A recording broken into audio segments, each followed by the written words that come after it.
Yep.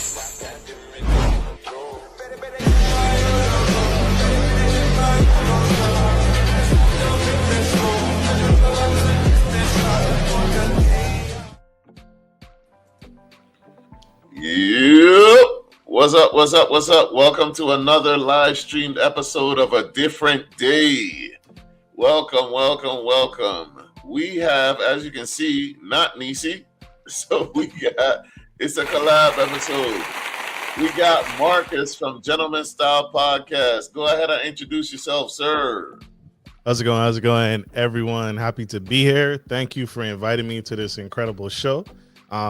Nisi, enjoy your break. It's an honor to be here, and thank you. I'm honored to really be a guest today, so thank you. Hey, I appreciate you coming through. As you can probably tell, Nisi has left me on my lonesome again, so I had to bring in the star quarterbacks of another podcast to do this beautiful collab, and I think you're going to enjoy it. We got a fun-filled, some emotional stuff, but we got a lot scheduled for the show today. We always do, and I think he gonna bring him and his co-host, who should be coming on around 5. They're gonna add a different element to the show. Hope you enjoy it. All right. Excited. Come on. Well, to some people, because I just created the Kick and the Twitch, they may not know who you are. I mean, your family, literally and figuratively, you've been on the show a bunch of times. But why don't you go ahead and introduce yourself?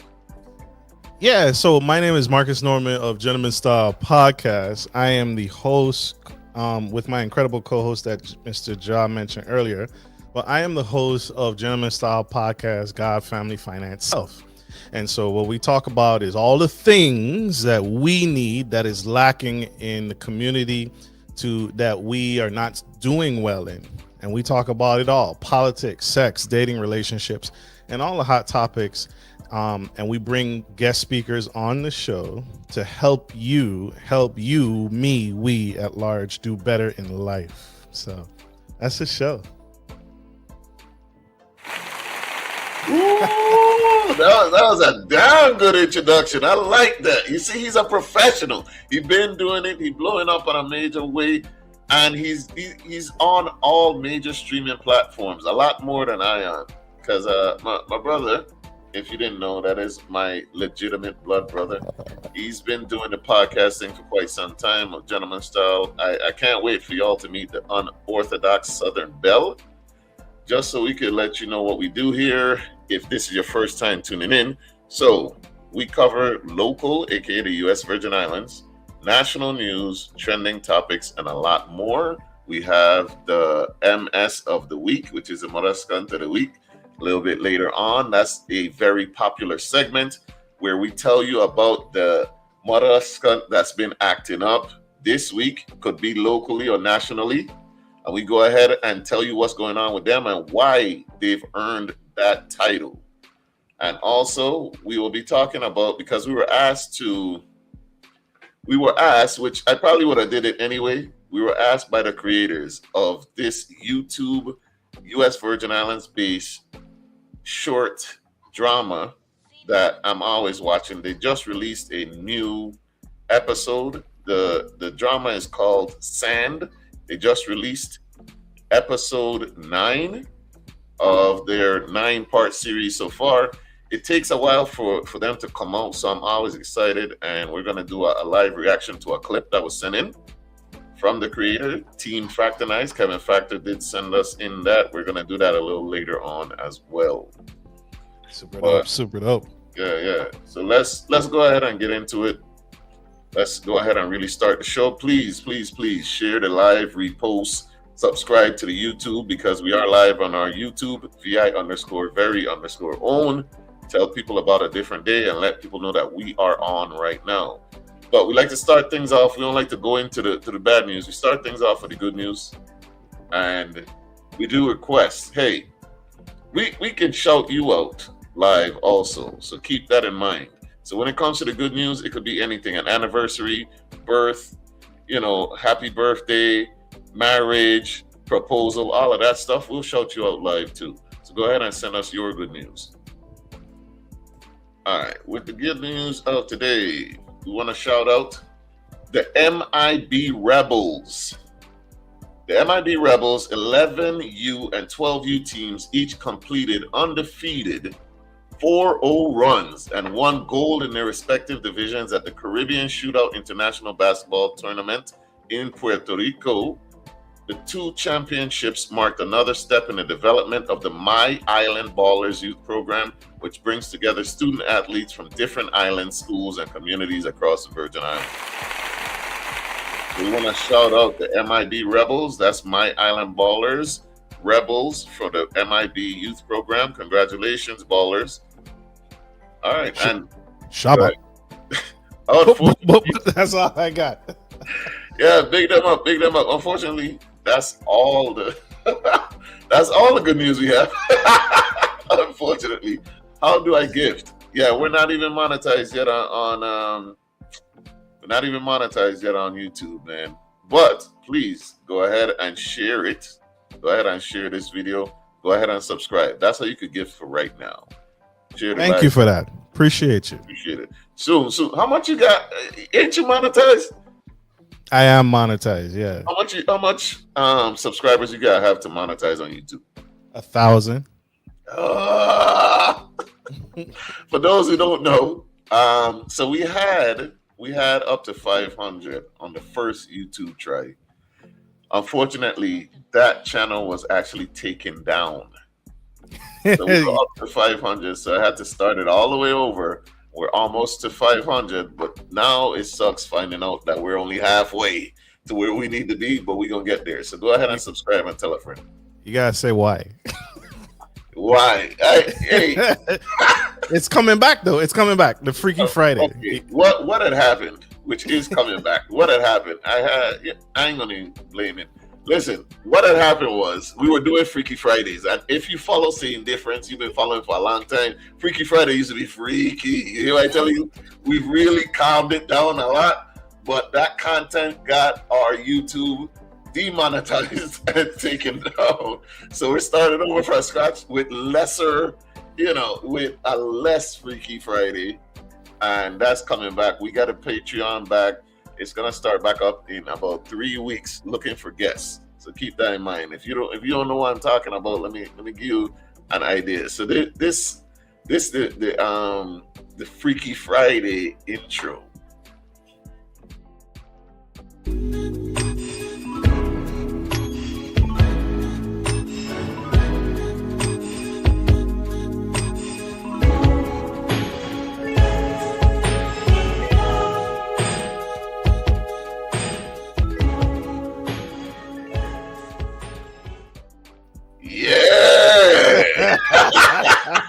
That's just the intro. And it's sexy, ain't it? Yeah. Derek, are you here before we close out? Thank you. Appreciate you. Derek, I'll be talking about hi, and we about to play the outro video. But thanks for showing up. Appreciate you, Jerica. Thank you. Shout out to Jerica. Yeah, so Naima, you say you love it. You're gonna be the first guest? Because it used to be shown on Facebook. We will not be doing that. To see the full episode, you'll actually have to subscribe. You'll have to subscribe to the Patreon to see full episodes. Otherwise, you'll only get the clips. So it's gonna be top secret, confidential. It evolved. It was a great show. It then went to After Dark, then Mark Zuckerberg found the After Dark special. So you say, yeah. So there was a Freaky Friday After Dark page, and that had 2 million views and stuff like that. That also got shut down for obvious reasons. But we're gonna bring it back in a softer, more calm tone. But Freaky Friday is coming back, so be on the lookout for that. All right. So we're gonna get into some somber news in the Virgin Islands, because this just happened early this morning. The early Sunday morning, we're going to go ahead and talk about this because it's affecting a lot of families. So we're going to take a somber switch. VIPD Officer Eustace Charles was fatally shot in Williams Elite. The FBI joins the investigation. VIPD Officer Eustace Charles, 51, was found unresponsive in a vehicle with multiple gunshot wounds in Williams Elite early Sunday. If you know anything about Williams Elite, It's a pretty rough neighborhood, I'll say that. And it's been that way for decades, but this is quite unfortunate. So condolences, and we're praying for his family and friends and loved ones. Nisi actually knew him, said he was a very sweet guy, a sweetheart. VIPD and the FBI are jointly investigating, while Commissioner Mario Brooks urged the suspect to surrender immediately. The VI Police Department and FBI are investigating the fatal shooting of VIPD Officer Eustace Charles, who was found inside a vehicle with multiple gunshot wounds in Williams Light early Sunday morning.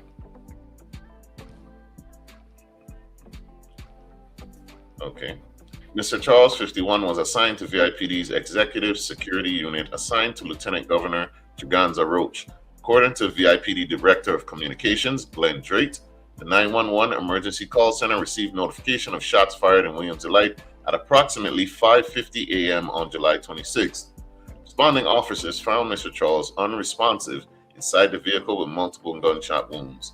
EMTs determined that he had no vital signs. Police Commissioner Mario Brooks expressed grief over the officer's death and extended condolences to his relatives, friends, and colleagues within VIPD. We offer our deepest, most sincere condolences to Officer Charles' family, loved ones, and friends during this unimaginable time of grief. We extend those same heartfelt condolences to his brothers and sisters within the VIPD family, he said. Officer Charles served his community with honor and dedication, and his sacrifice will never be forgotten. Sir Brooks also directly addressed the suspect, whom police said remained at large. To the suspect currently at large, I only have 3 words for you. Turn yourself in. We will not rest, we will not slow down, and we will use every resource available until we catch you. VIPD and FBI conducting joint investigation. VIPD said the investigation will be conducted jointly with the FBI. Anyone with the information about the killing is asked to call 911 or contact the Criminal Investigation Bureau at 340-778-2211.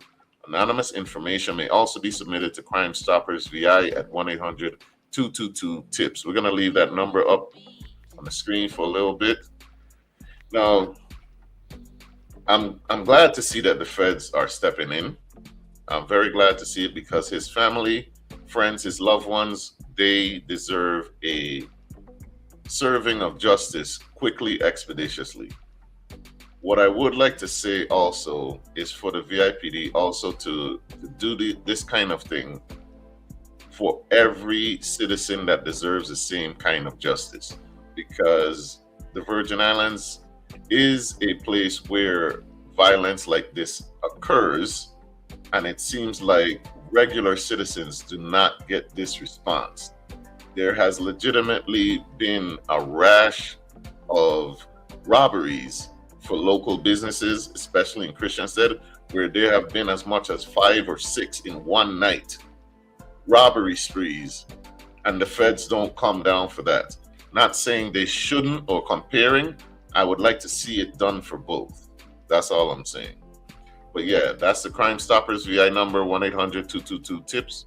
What do you have to say, Marcus? No, I completely agree with you. I would like to see every citizen be protected and have the same enthusiasm when it comes to investigations and finding the criminals. You know, what was it last year? We lost a homegrown local comedian, Dutty Hart, yeah. Dutty Hart. But everybody deserves that kind of enthusiasm and respect and going after the bad guys that do these things. And it's getting worse. I'm seeing Nisi posts almost daily now, the reports of shootings here, shootings in West. And so it's, you know, I don't know, we gotta really get out of this snitch mind culture. I ain't ratting, I ain't telling. It don't get better without you. No one gets out of this alive. We need each other. Facts. And quite frankly, tell you the truth, it's not snitching if you're a tax-paying citizen, right? It's only snitching if you are a criminal. If you pay your bills, go to sleep, get up, go to work, and go home and stuff like that, take care of your family, that's not snitching. That's not street code if you're not in the streets. All right. So again, let me put a number up one more time, but go ahead. Yeah, for me, it's like your family. You would want someone to, if they knew, if your son, your daughter, your wife got shot and killed, you would want someone who knew and had the evidence to say something. So give that same respect, give that same love and appreciation for one another. For love thy neighbor. All right, Big time. you. Big time. Appreciate your input. Now, next topic, we're gonna go to the racetrack bill. If you are a Virgin Islander, you're aware, and you might own horses, but horse racing is a big thing in the Virgin Islands, and it has been that way for quite some time. St. Thomas, thanks to Southland Gaming, has a deal in place, and their racetrack is up and quote unquote running for real, literally and figuratively. However, horse racing has been down in St. Croix for quite some time, and Southland Gaming is offering a way out. There is hotly contested back and forth and debate over Southland Gaming taking over the racing in St. Croix because they already have, I think, a 20-year contract with St. Thomas and St. John, and there are major concerns about monopolizing the Virgin Islands for Southland Gaming because it's not just the horse racing, but also for VLTs. So we're going to talk about the racetrack bill because there was a proposal on the table. The Virgin Islands Senate postponed a vote Tuesday on a racetrack and gaming bill, scheduling August hearings and disputes over St. Croix's 10-year wait and Southland Gaming's long-term gaming provisions. The 36th legislature met in special session Tuesday, called by Governor Albert Bryan Jr. to consider Bill number 36-0313, which would approve long-term lease and franchise agreements with Southland Gaming for the Randall Doc James Racetrack on St. Croix and the Clinton E. Phipps Racetrack on St. Thomas, and amend provisions of the Virgin Islands Code concerning gaming and taxation. Senators voted 8-6 with one abstaining to send the measure to the Committee of the Whole for a hearing August 19th on St. Croix. The full Senate is scheduled to reconvene August 21st to vote on the bill. The debate centered on whether the bill should move quickly to restart horse racing on St. Croix, where the Randall Doc James Racetrack has been closed for about a decade, or receive additional scrutiny because of its broader gaming provisions. Personally, I am wondering if they decided to reschedule because this is a conspiracy theory. This is just me. Also, let me do this also. Disclaimer. The views and opinions on this show do not necessarily reflect the views of the broadcaster. So, if you have any issues with the views and the opinions of of what we're saying, please forward any complaints to me. Do not blame 101.3 Raw FM at all. This is just me, Jah, talking. Even if you don't like what Marcus says, forward it to me, and I will then forward it to the complaint department, my trash can. So I appreciate that. I have my own podcast. If you have issue with something I said, also let me know. I am a guest on his show, so he's protecting me. But I have my own podcast. I have my own show. So if I say something that offends you, take it up with me and let me know. Oh. Ain't like what Nisi here where I gotta take all the blame. That's what's up. That's different. Jerica says, I stock of those with the commentary mean doing their work for them. I sick of those with the I'm not doing work for them commentary. Okay. I wish it was easy as it is simple racetrack bill. It's a monopoly bill to take over gambling unregulated and put casinos in jeopardy. See, that's what I'm saying. It's hotly contested, very big debate. I view abstaining on the floor as cowardice unless there's a conflict of interest. What I was going to say is what Jerica said, it kind of relates, right? I think the reason that they abstained and the reason that they pushed it back is because coming up is the Democratic primary for the governor on August 1st. One of those people, and his face is big and bold, Mr. Potter, Mr. Milton, Senate President Milton E. Potter is a part of the Plaskett Potter team. So I think the fact that the that the primary is coming up right around the corner, I think that has something to do with this bill because it is such a big debate. I think that's one of, if not the major reason why they push it back. But that's just me talking. I can see what you mean there, and I think views like that come from some truth. I don't see a problem with it because they're saying like a monopoly. Darren said it too. But what other contracts or bids have we had on the table, right? I don't see a reason why not to do the deal. Even if they contracted for 20 years, what's the negative other than bringing back a needed racetrack? We haven't had racetrack in years, and there's definitely a demand for it. We've wanted it. Who else has put a bid on the table? If there's no other bidders, take the deal. That's what I think. There is the Gaming Commission, and I think VI Lottery did put a bid in, and that didn't go through. But we're gonna answer that question right now. We're gonna get into the rest of the story. Senator Kurt A. VLA, who made the motion to send the bill to the Committee of the Whole, said the measure should not be viewed only as a way to restart horse racing and argued that its long-term gaming provisions made it more complex. This is a gaming bill, but VLA said, warning that the agreements would remain in effect until 2049 on St. Thomas and 2046 on St. Croix. So that's one of the concerns right there, VLA laying it out. VLA said he supports bringing racing back, but objected to the provisions he said would grant Southland Gaming long-term gaming rights on St. Thomas. He pointed to language he said would give the company exclusivity over video lottery terminals, henceforth we'll refer to as VLTs, and all gaming devices on the island, requiring the legislature to deal with Southland if it ever authorized casino gaming there.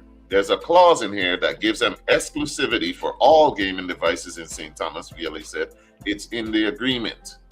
He raised those concerns as he argued for sending the bill to the Committee of the Whole for an August 19th hearing. He also questioned whether some colleagues had fully reviewed the agreements and a 2007 U.S. Department of the Interior Office of Inspector General report on VLTs, citing the recent federal action against the Virgin Islands Housing Finance Authority as a warning about the consequences of overlooking federal oversight findings. I support horse racing, he said. Take out the exclusivity, take out the self-regulation, and you have my vote, unquote. Senator Dwayne M. McGrath raised similar concerns, saying he supported horse racing on St. Croix, but opposed using a racetrack bill to advance broader gaming changes. He said any move to expand or alter casino and VLT law should be debated openly and on its own terms, rather than wrapped into the racetrack agreements.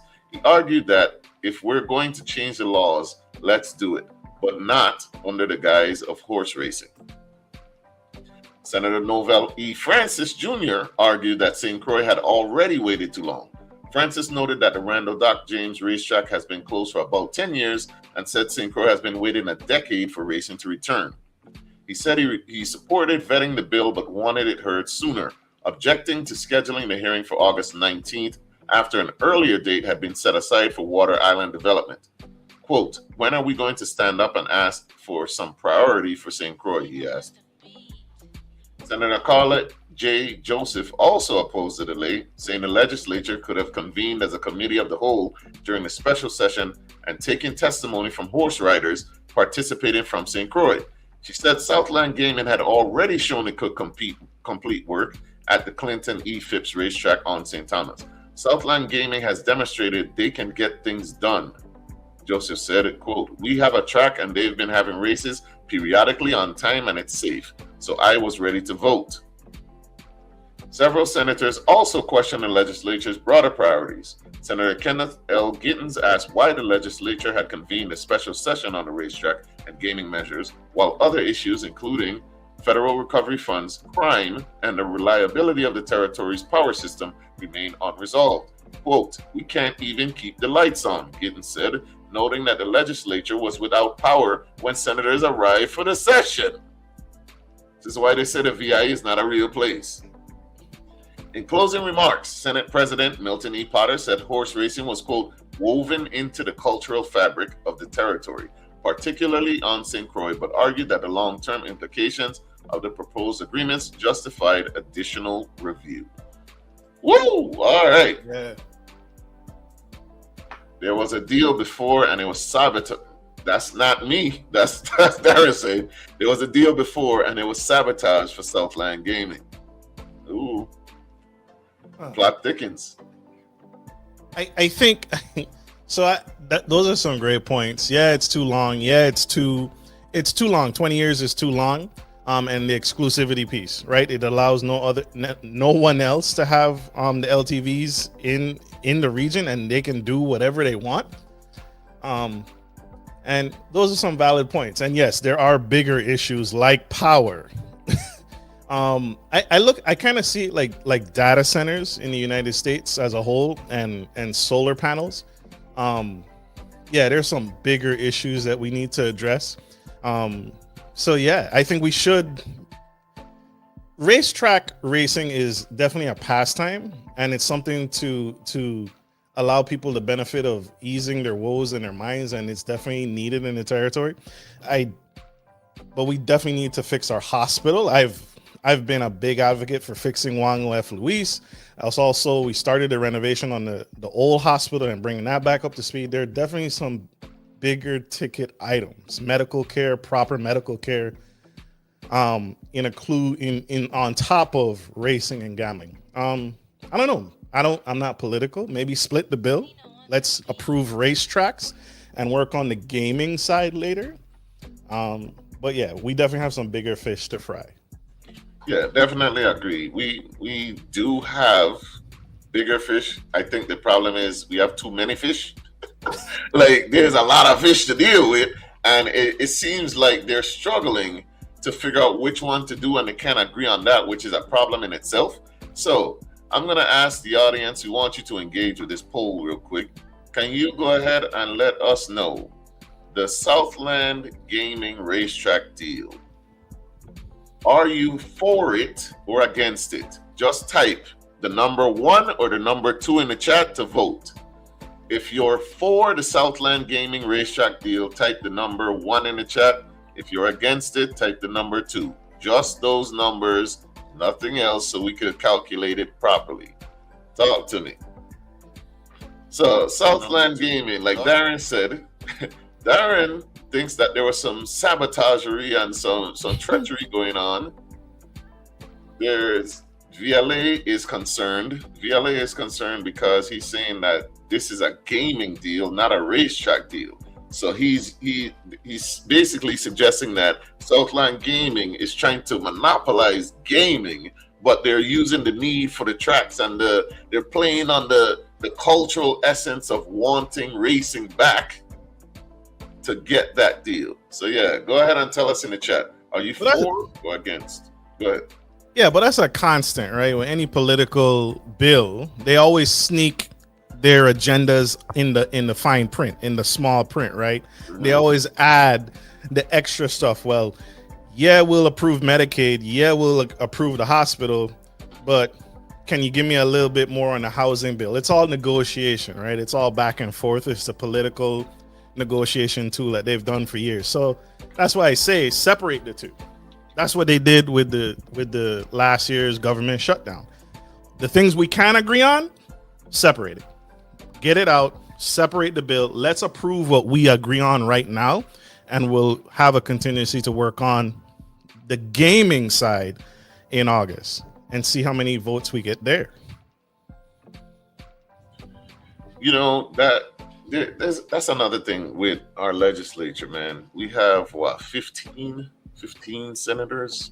Mm-hmm. You know what I'm saying? Like, I have a hard time believing that there's a way to come to general consensuses for the people that you're representing when you have that many people to deal with, because it could be hard just for 2 people to agree, and then you multiply it by that many, and then it's like you come up with something that you're already split on, like this gaming deal, and then I think it'll come off like legislatures And these classes are meant to be like this to slow down everything. I see what you mean. I think that just comes with the ability to when we vote for legislators who are good debaters. I think there needs to be an age gap, an age cap on. Hey, you can't be 90 years old and running. Yeah, You're done. yeah. Those types of things. I like to see. She's number 4 on the ballot. I just watched the consortium debate, the Democratic Party debate, and there's definitely a disparity between how people answer questions, and they're stumbling over their words. They ain't answering the questions directly, and you see that with the young and the old. And so I think we just need good debaters. And I think if you get enough people in those 15 seats who can agree and they're of sound mind, sound body, and they can talk well and make sense, and they can really say this is a problem and bring the people's problems to each other, I think we'll agree a lot easier. But when you have those big swings in age, 40-year-old, 30-something-year-old Democratic senator talking to an 80-year-old, it's harder. I don't know. It's like, I don't know. I can't imagine talking to President Trump. It's like talking to your drunk uncle who's suffering from dementia. It doesn't work well. No, I agree with you. I think that's more of a national, a United States problem is the age limit, because the ages in the Virgin Islands Senate is a little bit more moderate than in the States. Like in the States, the average Senate seat person is like 60. You know what I'm saying? Mm-hmm. So, but what I would like to see is some term limits in the Virgin Islands. I think that'll make a big difference too, where you get in, you have this amount of time and you work on that. You can't be BSing, because sometimes the people need to have someone kicked out because they're gonna keep voting in the same piece of trash. Racism. Go ahead. No, go ahead, because this off topic. I was saying, how do you? Okay, you give me 2 years to do as much movement as I can. Is that enough? Because that was the argument that they did last election. There was like, I can only do so much in 2 years, right? It doesn't have to be 2 though. It could be 4. Hell, in the States, the Senate term is 6 years. Mm-hmm. It could be more. I'm not saying cut it down or increase it. It can, but we need limits on how many times you can do it. Okay, for sure. Racing in the VI ties into giving people something to do instead of leaving man idle and doing nonsense in the streets. Ties into the economic flow of the island. 100% agree. 100% agree. And Lord knows they need more stuff to do. Actually, it's easier to get people to agree/disagree in the VI. In the States, is more state legislature per person, and there's 2 houses, which makes it harder. That's okay. I get what you're saying, but there are also factors in the Virgin Islands that people in the States don't have to deal with. For instance, your senators are walking up and down the street. You know what I'm saying? Like, they're outside. You can see them, you can press them. They don't do town halls, even though they're that close that you can touch them. You know what I'm saying? Like, for like 7 people on one island, 7 people on another, and then 1 at large. And it's like, you mean to tell me this is what y'all working on? Y'all working on the Southland Gaming. The thing been down for 10 years. 10 years. But we still have a stadium that has not been built, and I think that's going on 13 years. You know what I'm saying? Like, so I hear you, but it can't be easier, because why we ain't getting nothing done? The amount of senators makes up for the lack of extra municipal positions. We don't have mayors, sheriffs, etc. Which brings me to my new point. The structuring of the government is also wrong. A guy, when I went to like a town hall meeting when I was home, had actually broken down how the government structure needs to be reorganized because it's not organized correctly. I won't even attempt to break it down the way he did, because he did it very eloquently, and I can't remember, but I just remember him breaking it down so well. I was like, you know what? You're right. It is messed up. Bring him on the show. I can't even remember the man's name. That was years ago for real. A lot of people don't understand that, and it's alarming when they compare. When I learned this, I was like, oh, okay, it kind of makes sense. My thing is, why not create those lower level seats? That would help with the whole accountability business. Exactly. It needs restructuring. But who determines who going to restructure it? Ain't it them same people in them seats? Where would you put them? You'd have one mayor in Christiansted and one mayor in Frederickstead. I feel like that would add more people to have to debate and agree on and get on the same page. I think, and then when you have a mayor, which mayor elects? Because there's only one police department. But they would have different responsibilities too. You know what I'm saying? Like right now, the senators have the same responsibilities, and we have 15 of them, and people don't even know what their responsibilities are. So then it's like, hey, let me call my senator because the trash truck didn't come. You know what I'm saying? Like they don't even know who to go to. It's really hard to do term limits. Plus, we need to have a constitution to even do that. It's really hard. Why? Why is it hard to do? Listen, all these things need to be voted on by the same legislature. You know what I'm saying? Like that. Think about this. If they want to raise, they vote on it. They could put it on a ballot, you know. You think they will? And let the people decide? No. So honestly, it's not hard. It's just the people that will need to decide it are the ones who will not benefit from it. Have we thought about that? That's like, hey, if you had to vote on giving yourself a raise every year, what would you do? Or leave it up to your coworkers to decide if you get a raise. Would you let them? I mean, come on. As it stands, they are doing senator, mayor, town liaison, etc., all at once. Yep. I prefer municipality government over districting. Listen, we ain't talking specifics. It needs to change. That's what we say. It needs to change. Replace administrators with mayor. Let's get that out first, that it needs to change, and then decide how we're going to change it. One per island and give them resources. All right. We don't have 15 islands.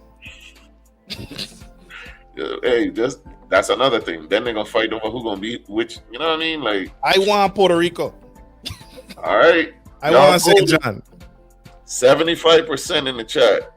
No, they do not want the Southland Gaming Racetrack deal. As it stands, okay. As it stands. So we're going to see. They're going to come back up in August. You had mentioned Wong F. Louis Hospital. Wong F. Louis has been another fish that has yet to be fried. And it's been a real problem for, again, at least over a decade. And you have a video queued up that you wanted to show us.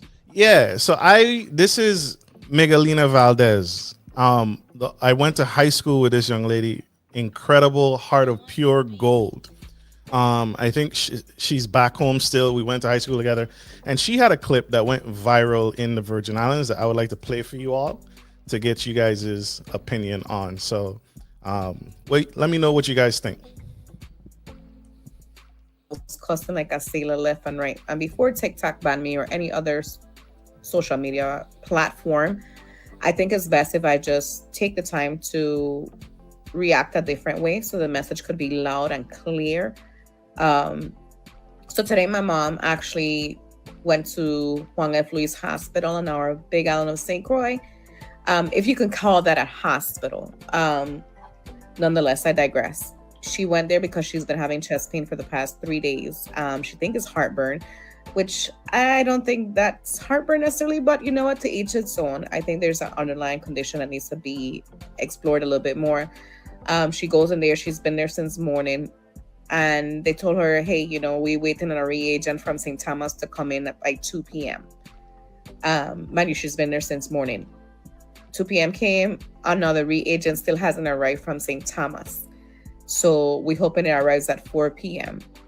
So now it's 4:56 p.m. There was no reagent. My mom decides to leave. This is a sad part. My mom is a retired medical technologist from the Juan F. Luis Hospital. She dedicated years of working in the laboratory. So that reagent would have been received by the lab, and the lab results would have been able to be done. It is just sad that we, because I am going to include myself as Virgin Islanders, allowing this nonsense to happen. And yes, I say allowing, because we are the ones that vote these individuals in. And we are the one turning our heads to the other side because we prefer to see other things and focus on other things than the necessary things such as healthcare system. I am on the phone listening to this nurse when my mom decides to leave, which is sad because most people decide to leave. And this is exactly what happens. They decide to leave the hospital. They would prefer to die 100 times than actually visit our own hospital system.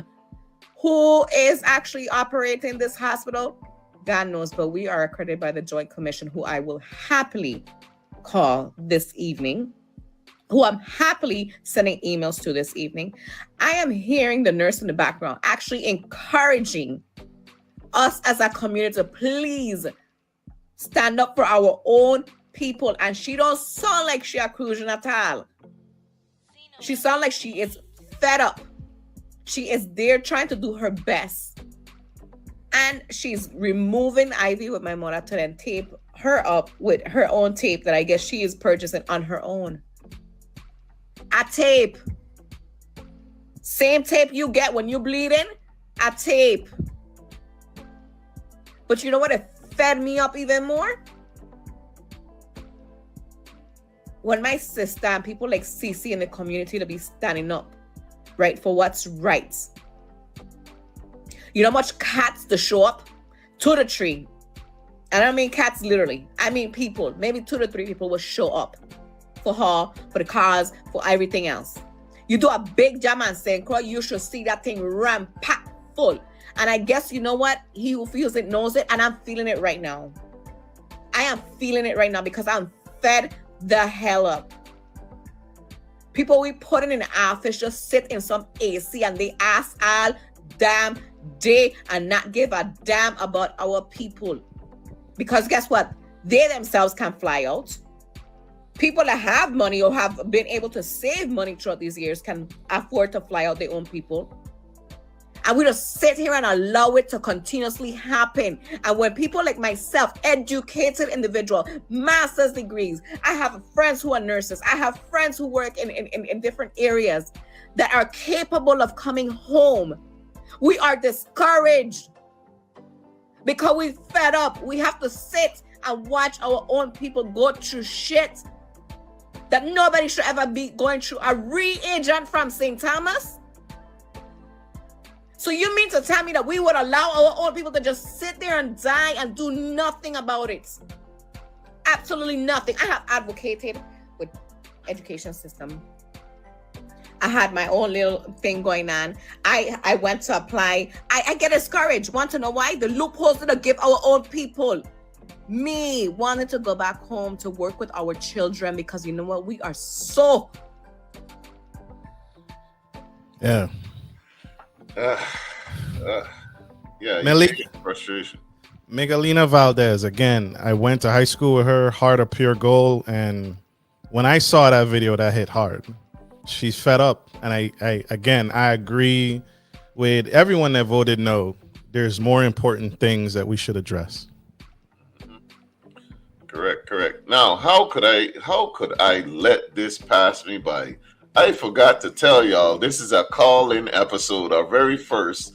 Thanks to Mr. Gentleman Style himself, you can literally call the number below, 757-828-6948, and weigh in yourself. You don't have to type nothing, put no emojis. You could call in and cut. Well, don't cuss. I lie.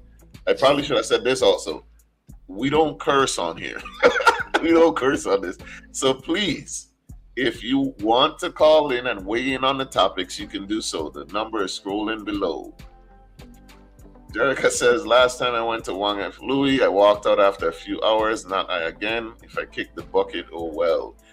I ended up going to Wang F. Louis, quote unquote, not really an emergency room. And for someone I know, they were having issues, having trouble breathing, and they were there for hours. And I listen, even getting in the parking lot is a problem because there's major construction going on right now, and it's wild. So even getting a parking spot is wild. Then knowing where to go, and then you gotta sit there for hours, and it's a problem. And there's some other behind the scenes stuff going on where Wang F. Louis is literally looking to take money from their employees to cover losses. They're taking money from payroll to cover losses, and they're looking to do major layoffs. So not only are their employees in trouble as far as they don't know if they're going to get fired, they're in hazardous conditions with mold and all type of other stuff that have been reported. But yeah, go ahead, Marcus. You were going to say something. I've had numerous experiences with the hospital system back home. Same, like I had a centipede bite. My leg has swollen up. The doctor couldn't see me in a reasonable time. They were able to get something to the pharmacy so I could take a pill so the swelling could go down, just so I could fly back to the mainland and get the actual treatment. But a centipede bite had gotten infected. My mom, my baby brother had put a Q-tip in his ear. Q-tip tip came off in his ear, so he couldn't hear. Went to Wang F. Louis. They didn't have, these are exact words, I kid you not. The doctors and the nurses did not have any devices or medical equipment small enough to poke and pull the swab out of his ear. I'm talking tweezers, right? Tweezers, something small to just pull out the Q-tip swab out of his ear. The hospital staff told my mom they don't have anything small enough to pull it out. So it's bad. They're short on staff. They're short on resources. When something happens, you have to fly out, which is not cheap by any means, or may not be covered. Yeah, and don't even get started on the healthcare. So yeah. So she's right. Before the walk up, I mean, walking up is dangerous. How you could twerk that hard, right, and not know if your care if you fall off that bus, your body, you know what I mean? Like that's dangerous. Like, man, she winding up hard. Like you throwing color with a paint. You're throwing paint on people, and then you can't breathe, and then you go to the hospital covered in fat, and they're like, "Why you pink?" and you dying. That's not cool. Yeah, so getting injured on the road is a real thing too, and then your hospital ain't worthy. So yeah, we got issues. We're working on them, and hopefully Wang F. Louis can catch up to the times, or even come within the last 10 years of the medical advances and catch up on resources for sure, because they're very low on them, and there are reports that they're taking money from paychecks and looking to do layoffs. So yeah, God, I pray for the Virgin Islands, especially St. Croix, man. Besides being short on supplies, they have disrespected and mistreated is a norm. Being disrespected, I guess. Yeah, because there was another guy who posted about him, nurse telling him, "I can't take this, and if you're gonna die." And yeah, it's bad. It's bad. And it's not their fault. The nurses, they can't do nothing. They're dealing with a lot. So it's a double-edged sword, and we understand that. Respect to the nurses. Don't take any unnecessary risk, Ayo. Yeah, and that means in every way. Like, wear condoms too. Put them on your shoes. When you go out fetting, don't get too close to the truck. You know what I'm saying? Like, stop driving crazy. Keep your head on a swivel. Don't text and drive. Don't drink and drive. Like, you know, just stay home. Stay home and like just wrap yourself in bubble wrap, man. Jesus Christ. But then Americans moving here in droves and calling locals. Calling, because the typing. Like the number is below, y'all. Call in, 757-828-6948. Get it out. Get it out. We feel it. We feel it. You can say it yourself, man. But then America's moving here in droves and calling locals rude for telling them paradise is not paradise. I call in. You heard it? Your first time ever, you can call in. Take advantage. I've been mistreated at Wang F. Louis, which is worse than the illness or injury. Drink aloes and ginger. Do every Rastaman hack so you can avoid JFL. They say vital is vital.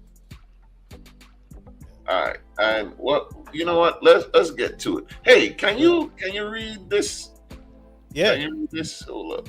You can see it. Yeah. You know, you see blind. I don't have to read to my damn book. Like, thank God we got somebody that can see. I ain't talking no smack about me. See, rest of me. See, we love you. We love you. All right, wait, Marcus, where's that damn sombrero? I just cussed that. You trying something new, man. You trying something new. All right, so check this out. We're gonna move on to everybody's favorite segment. Yes, what is a scunt like for? The MS of the week, the mother scunt of the week. We're gonna go straight into that. And you know who the MS of the week is this week? They were mentioned previously in the racetrack bill news that we were talking about. It is VIHFA is our MS of the week, guys. Yeah, boo them. Tomato. So go ahead, you can read while I rest my mouth. Yes, sir. The U.S. Department of Housing and Urban Development has immediately suspended the VI Housing Finance Authority from receiving additional federal funding and barred it from future federal procurement while an investigation proceeds, citing years of audit findings, weak financial controls, slow disaster recovery, and the criminal conviction of the authority's former chief operating officer. HUD Department Secretary Andrew Hughes notifies VIHFA official Dinah Clenadine of the action in a 13-page letter outlining what the department described as substantial evidence of financial mismanagement, inadequate fraud controls, conflicts of interest, and failures to comply with the federal aid obligations. VIFA has 30 days to request a hearing. If it does not, the funding suspension will become final, according to Mr. Hughes. HUD Secretary Scott Turner said the suspension was effective immediately. The action affects an authority that received nearly $2 billion in federal funding intended to support the territory's recovery from Hurricane Irma and Maria in 2017. Lord Jesus. HUD calculated that funding as approximately $20,000 for every Virgin Islands residence.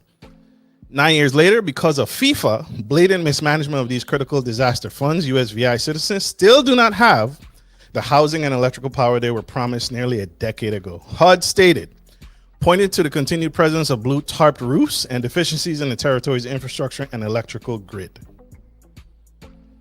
HUD described the pace of disaster recovery as glacial, reporting that only 2% of planned single-family rental projects, 16% of single-family homeowner projects, and 19% of multifamily rental projects had been completed nearly a decade after the hurricanes. None of the 329 housing work mitigation projects had been completed, the department said. That's a shame. HUD also identified what it called a yawning gap between the amount FIFA sent on administration and the amount directed toward residents and their homes. The authority spent $52.6 million on administrative costs, according to the department's findings. HUD cited multiple audits conducted over approximately a decade that raised significant concerns about FIFA's handling of federal funding. According to the department, the reviews questioned millions of dollars in costs and identified weak financial controls, inadequate project oversight, inaccurate reporting, and deficient management of fraud risks.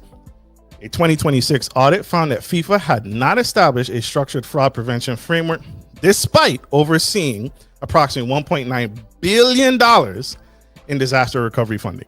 Jesus Christ. HUD also relied on a criminal case involving former FIFA Chief Operating Officer Darren Richardson.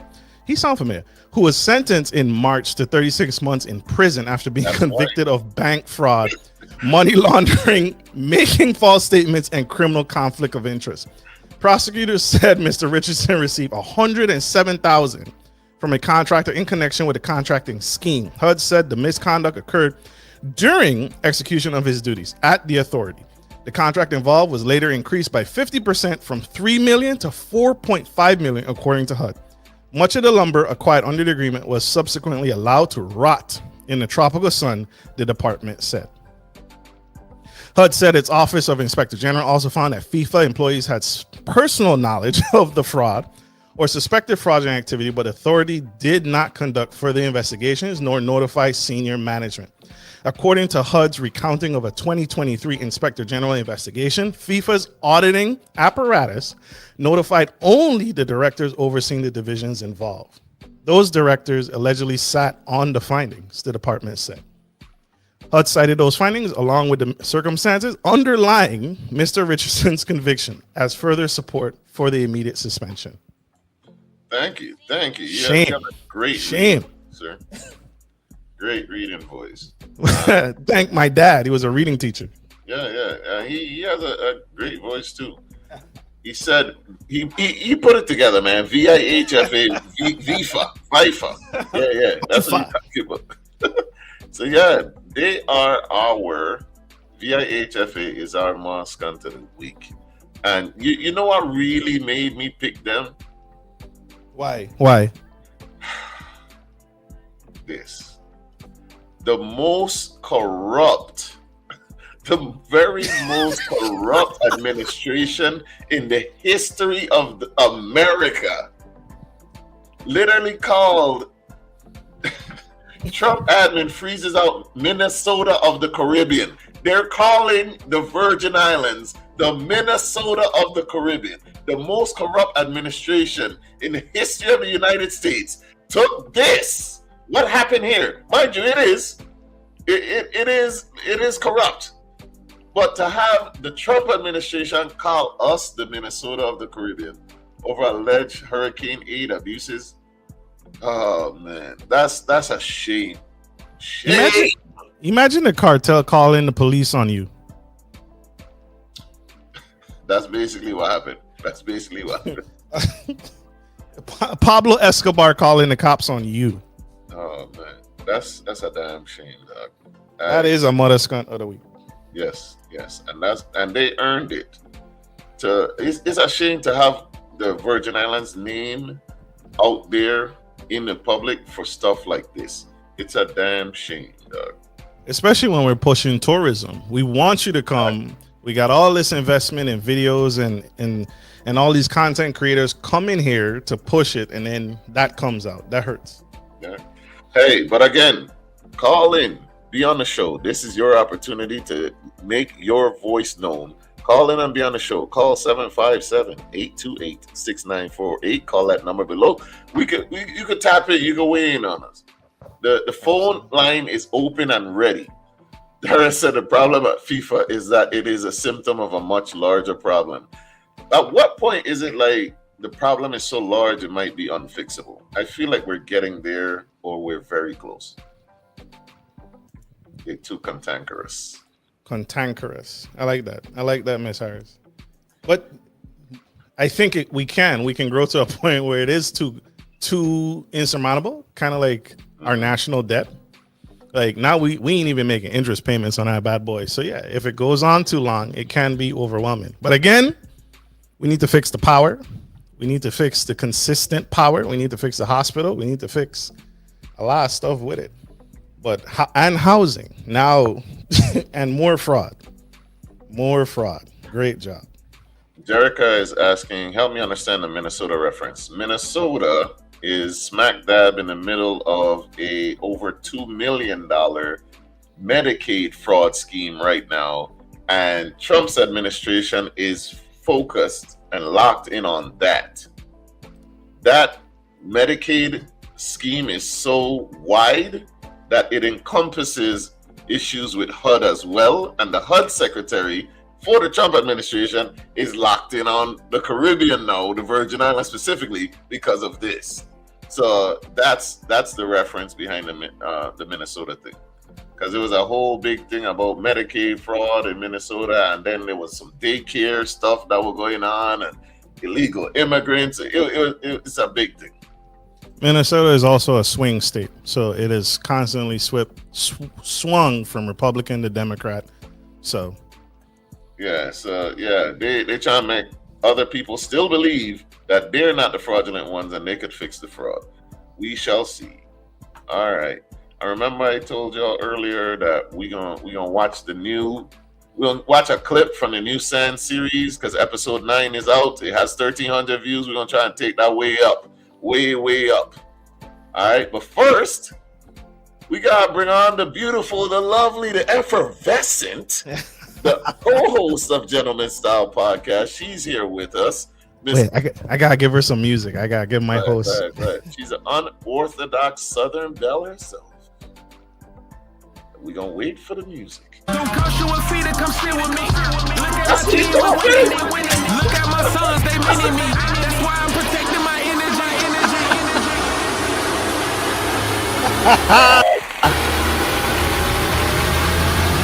Boom. I gotta bring her in. Can't do my girl like that. Kamea, what did you think about his music choice? The music choice is questionable. But I'm happy to be here. Thank you. We're happy to have you. Thanks for coming. Thank you. I'm happy to be here. Let's get into it. Siobhan liked it. She said that the music intro was epic. Thank you, Siobhan. Thank you. You've been backstage for a while. Sorry to keep you waiting. I know No, he you're told you to come fine. on early, but yeah, you've been paying attention. What? Any thoughts? You want to weigh in on anything? You don't have to. I was listening.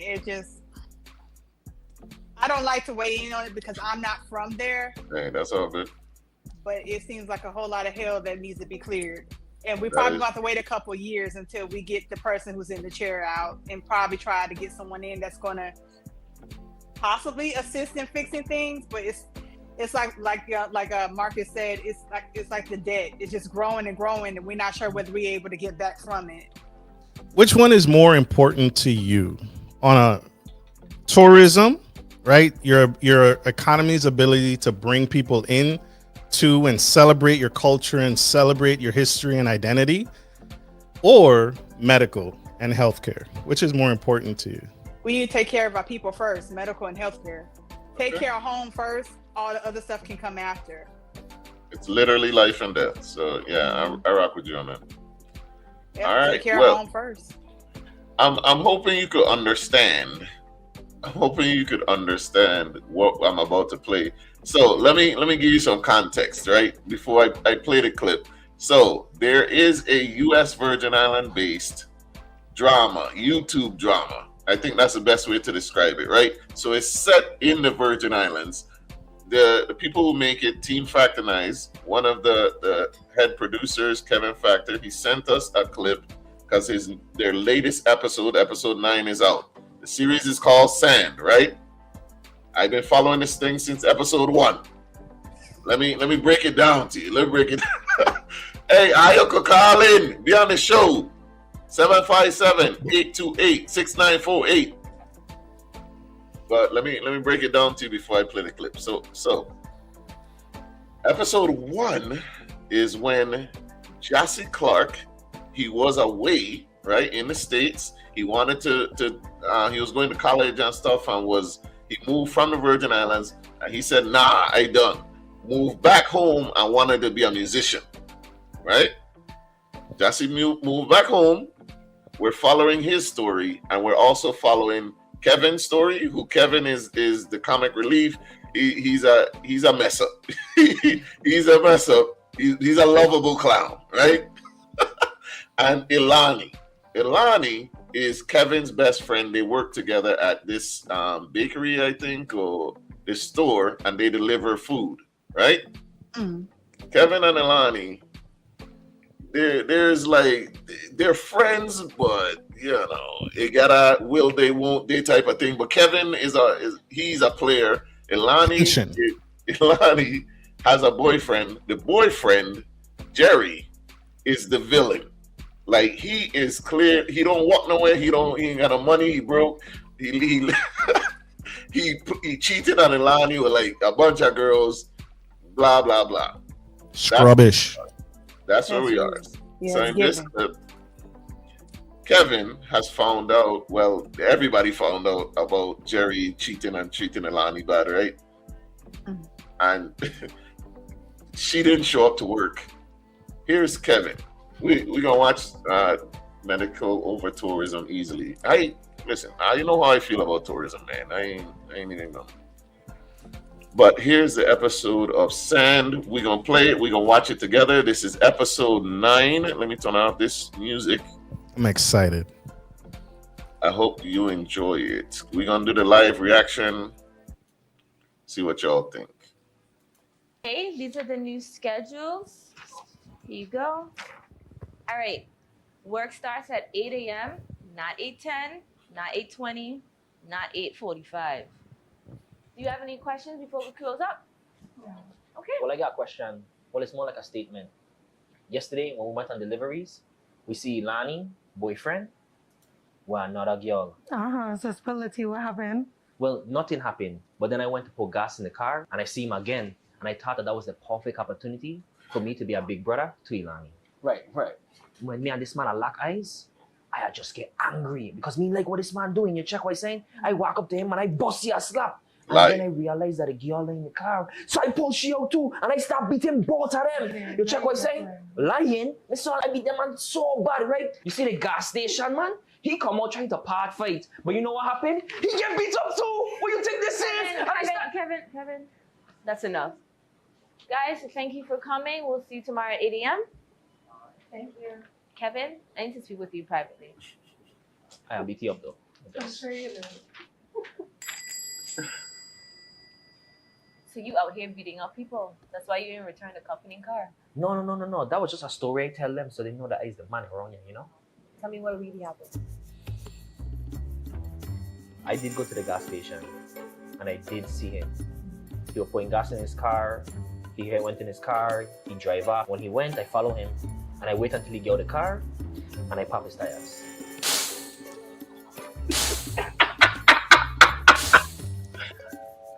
Oh, so you're doing criminal activity in the company car? No, I protecting the company in the company car because Ilani's part of the company, right? Kevin, what color was the car? It was a silver Jeep.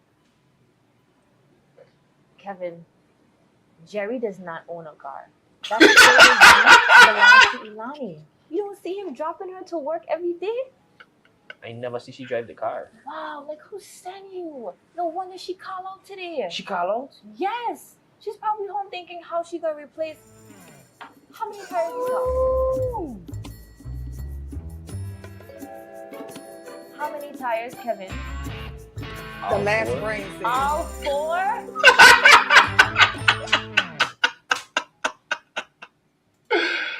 Kevin popped all 4 tires of the girl thing, man. I am livid. I would, that's season 9. That's episode 9. Episode 9. Episode 9. It's only 9 episodes. That's the most recent one. Fun this show, man. I love this show. This is just a clip.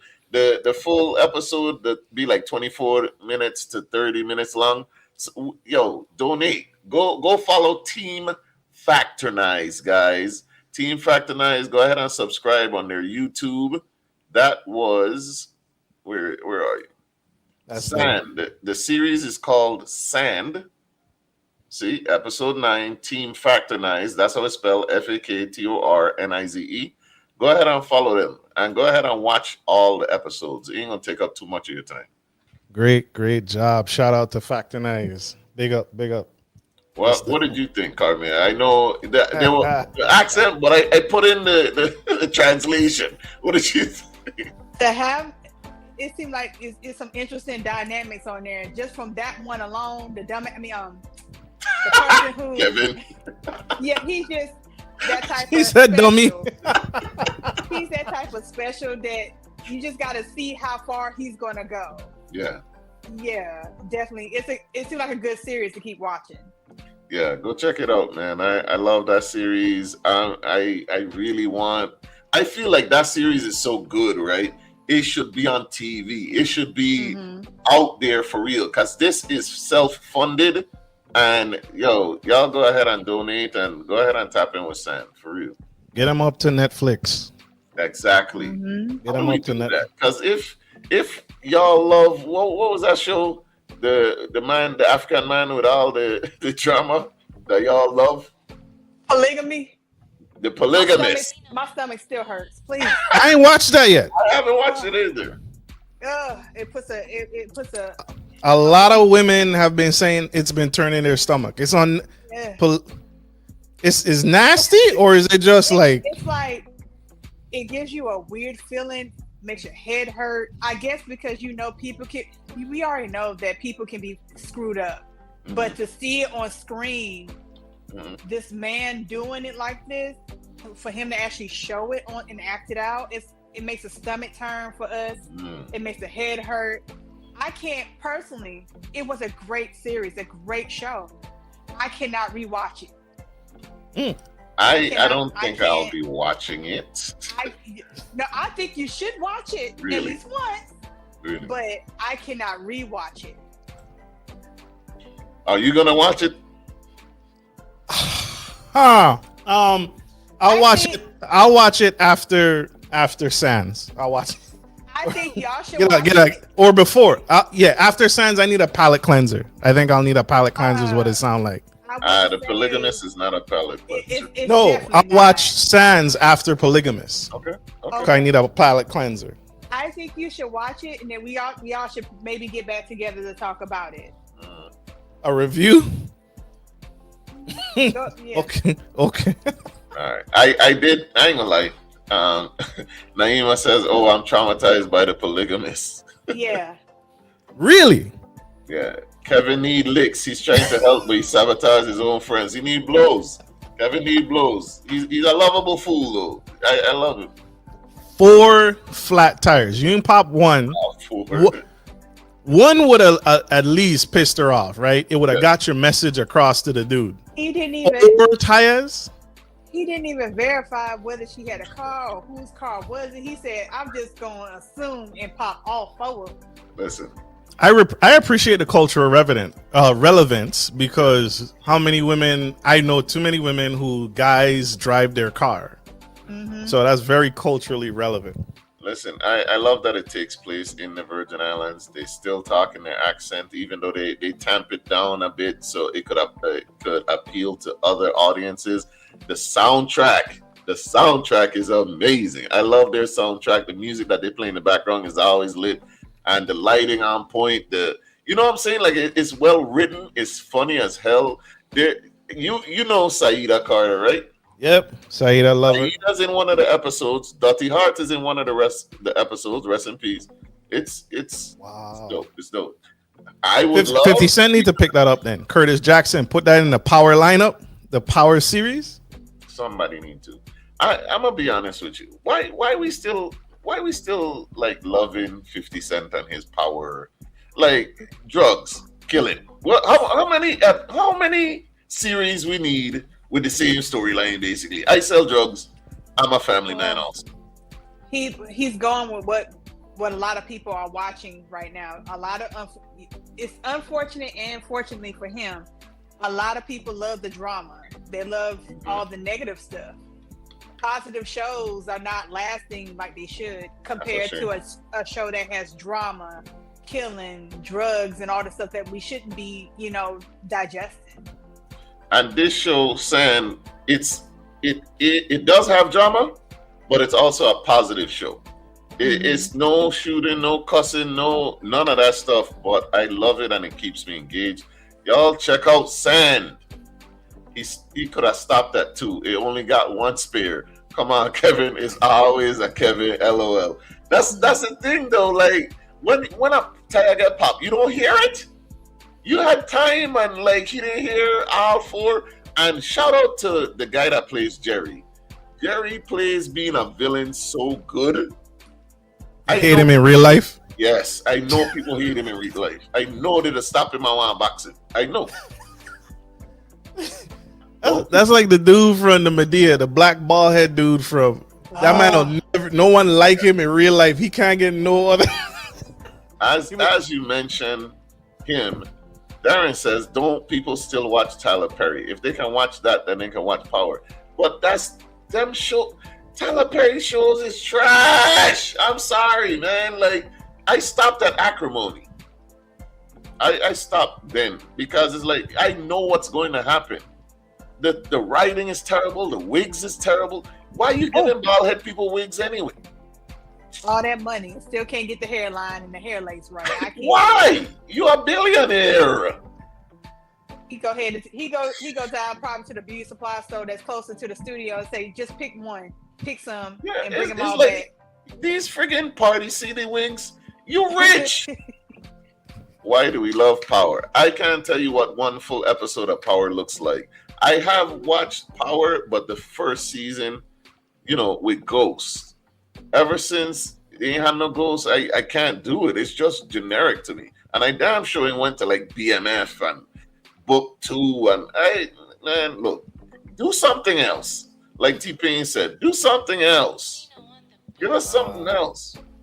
I watched a few episodes and fell off with Power. I couldn't stay engaged. That's just me, though. Yeah, that happens to me a lot.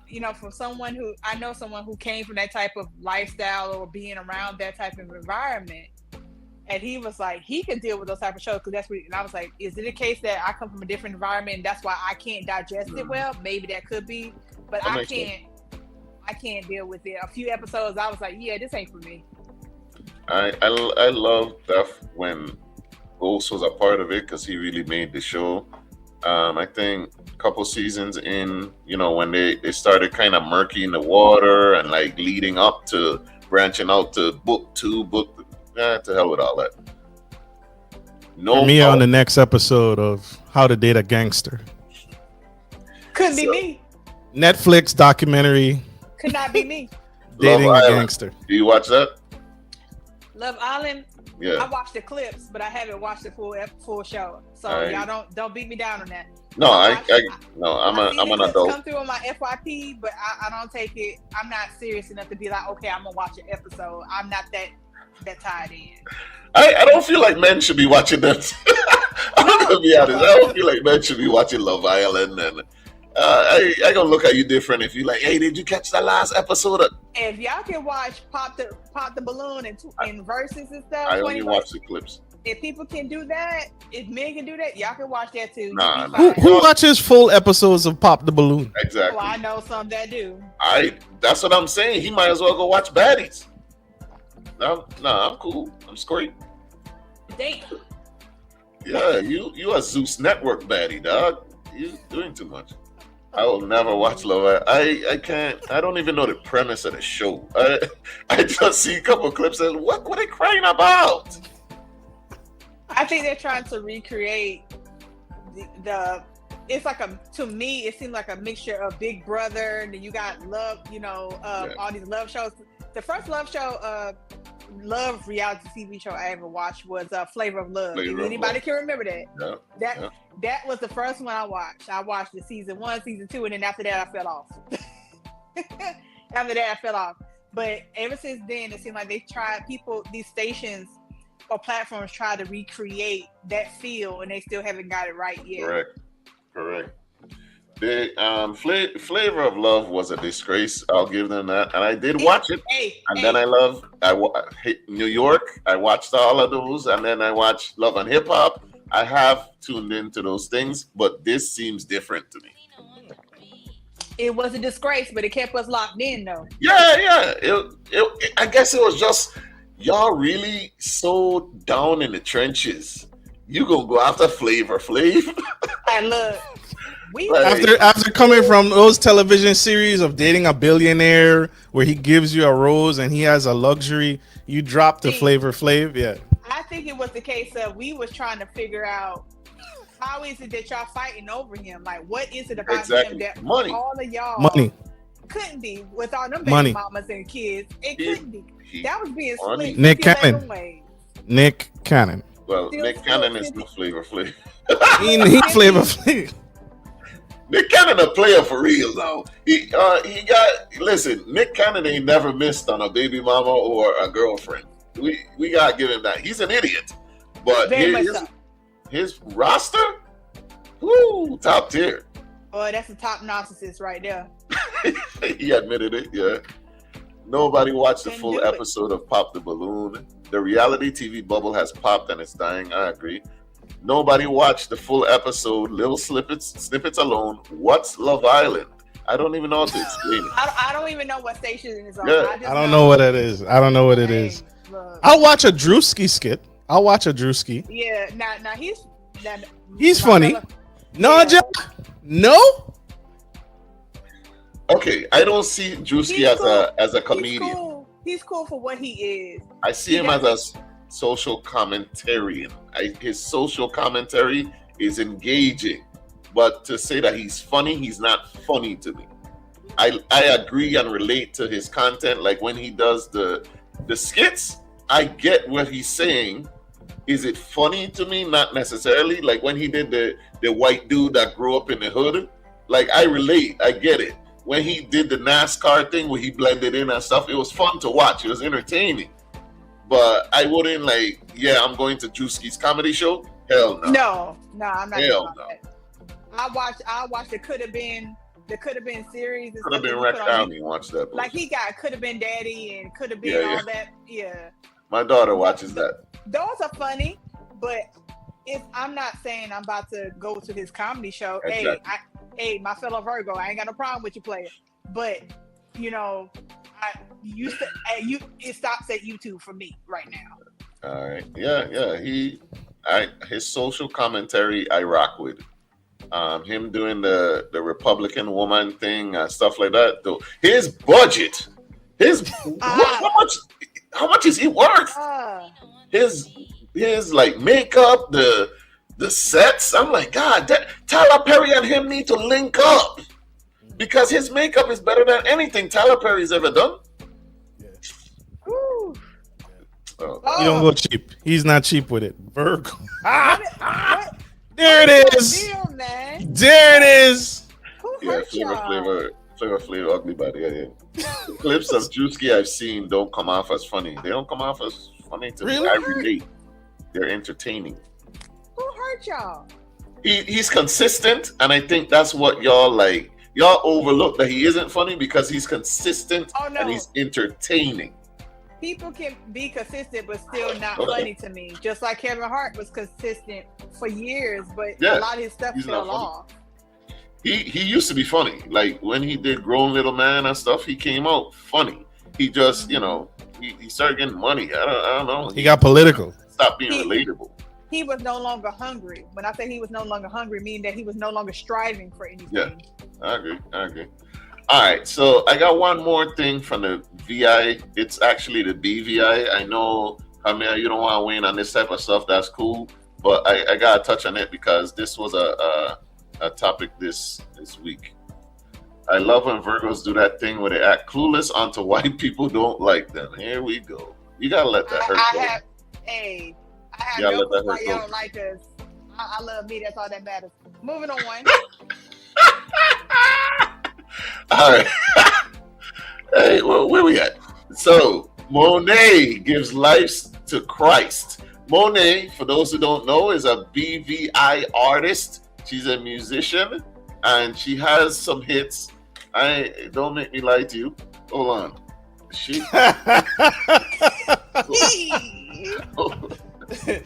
has some hits. Hold up. Wait. Hold up. Monet, her top tracks include rhythmic singles like Big Boss, FLT, and On the Moon.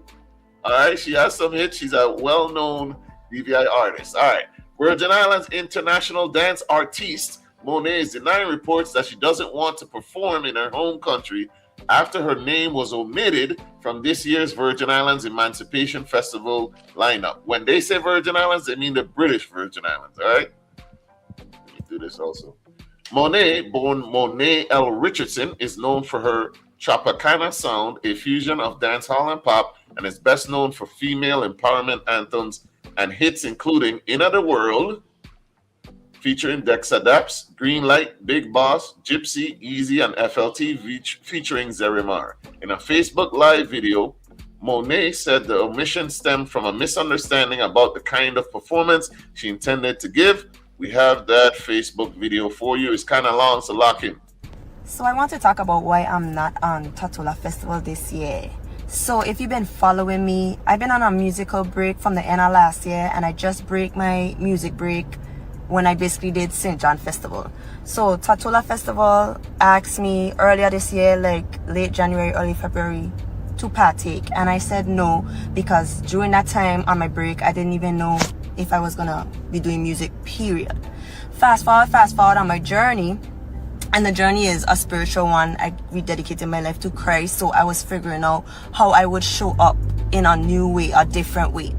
So later on in my journey, I decided that I would no longer sing super explicit music anymore. So I went back to Tatola Festival and I told them I would do the show, but I won't be singing Inner the World, Green Light, you know, those super explicit songs, but I would sing Big Boss, Easy, and I have new music coming out that's still my vibe, and it would still be a great show. I'm just not singing songs about pum pum and stuff like that anymore. So there was this whole thing about, oh, that's what people want to hear, blah blah blah blah blah, but they will go and, you know, discuss and get back to me. I was never gotten back to. I didn't know the consensus, I didn't know the result, because I didn't hear from the horse's mouth what happened, right? Fast forward now, St. John approached me right at the end of when I was ready to end my break, like I said. So I said yes, and I did that show. Now, when I did St. John's show, Tatola Festival approached me again, saying basically that they feel some type of way, they thought I wouldn't do this kind of performance. And I said, I never said what the performance would look like. I just said I wouldn't sing certain kind of music, which I didn't for St. John Festival. And it was a great show, and I didn't sing Inner the World, Green Light, FLT, Sit Pan, and those are big songs for me, but it was still an amazing show. Anyways, when they came back and they were telling me like, oh, I turned Christian, they would not think that I would be performing like that. And I was like, that's not my fault. You assumed what my show would look like. They were like, how would we sell that or whatever? I was like, sell? Like, I have a track record of great performances on Tatola. So basically where I went wrong is even explaining like what I wouldn't or would sing in my set for Tatola. I should have never said anything, because that left room for them to assume what my set would be like. But regardless of that, I honestly feel I'm from home. I have a track record of performing and great shows. Like, I don't see why that would be any type of issue. Because for St. John Festival, I didn't tell them anything. I already had in my mind exactly how I would do the show, and I was like, I'm not leaving like it up for debate, because they wouldn't understand unless I show. So that was my way of showing up in a new way. I didn't sing those songs like I say. We were dressed differently, and that was a big risk for me, but it paid off and it was a great show. So anyways, now fast forward again, the ending of that phone call was, oh, we could see what could happen for next year, even though I felt like, I thought it would kind of result in, okay, let's see how we could add you again this year, blah blah blah blah. But it wasn't so. So now I'm thinking like, okay, it's too late, no budget, blah blah blah blah. But now I see that at the very very last minute they booked, you know, Pompa, and they booked all these new artists again. So I was just like, no, that was kind of like a little weird to me. But anyways, it's not that I don't want to perform home. This year I actually did want to do it. Few years ago I did turn it down a couple times, but this year I actually did want to do it. The biggest takeaway is just kind of like the stereotype of how a Christian is and how a Christian moves. At the end of the day, this is about a personal relationship with Christ, and I am being worked on. I'm not going to go from one thing completely to a next thing immediately. I'm trusting my sanctification process. I'm following my personal convictions. I'm doing what I believe is right in the moment, and that could change tomorrow, next week, next year. It could change again. But I am trusting and giving myself grace and trusting God that when things supposed to happen, they will happen. But all right, shout out to Monet. It sounds like, to me, sounds like she's a baby Christian trying to find her way, you know, in her newfound Christianity, and people are judging her based off some confusion in between the performance and her saying why she ain't going to perform here, and but you did this and all of that.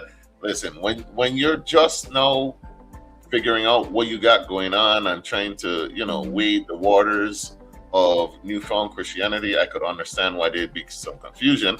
I hope that they could come to a new agreement, maybe for next year or something.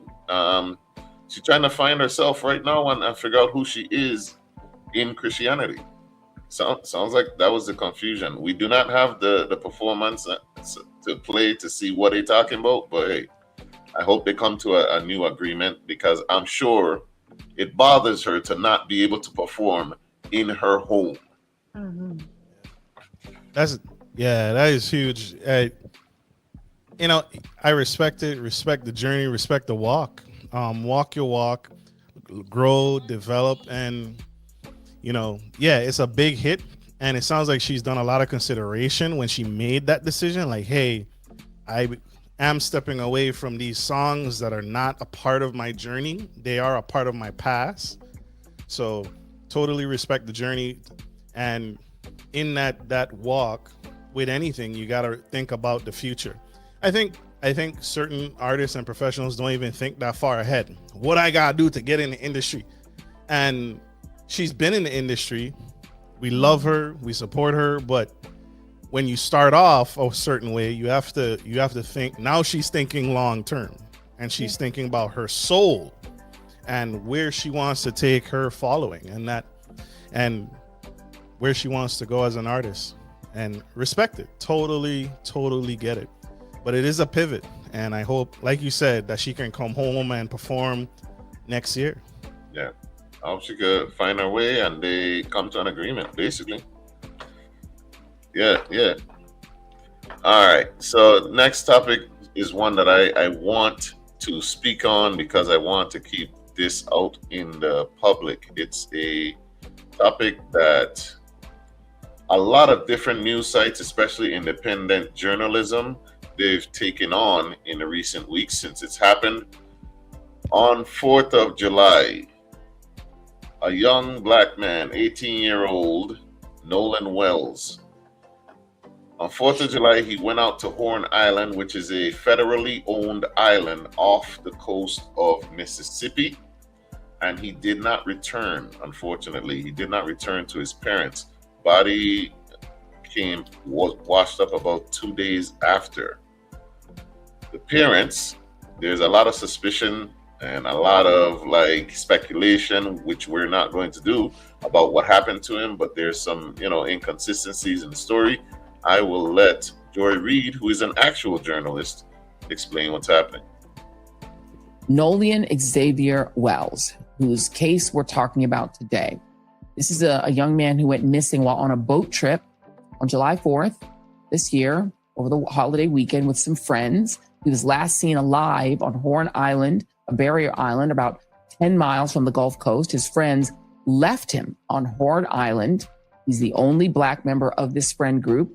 They left him behind for unknown reasons, took his phone and returned home. He did not return home. According to Sheriff John Ledbetter, quote, "From what we understand, he chose to stay there."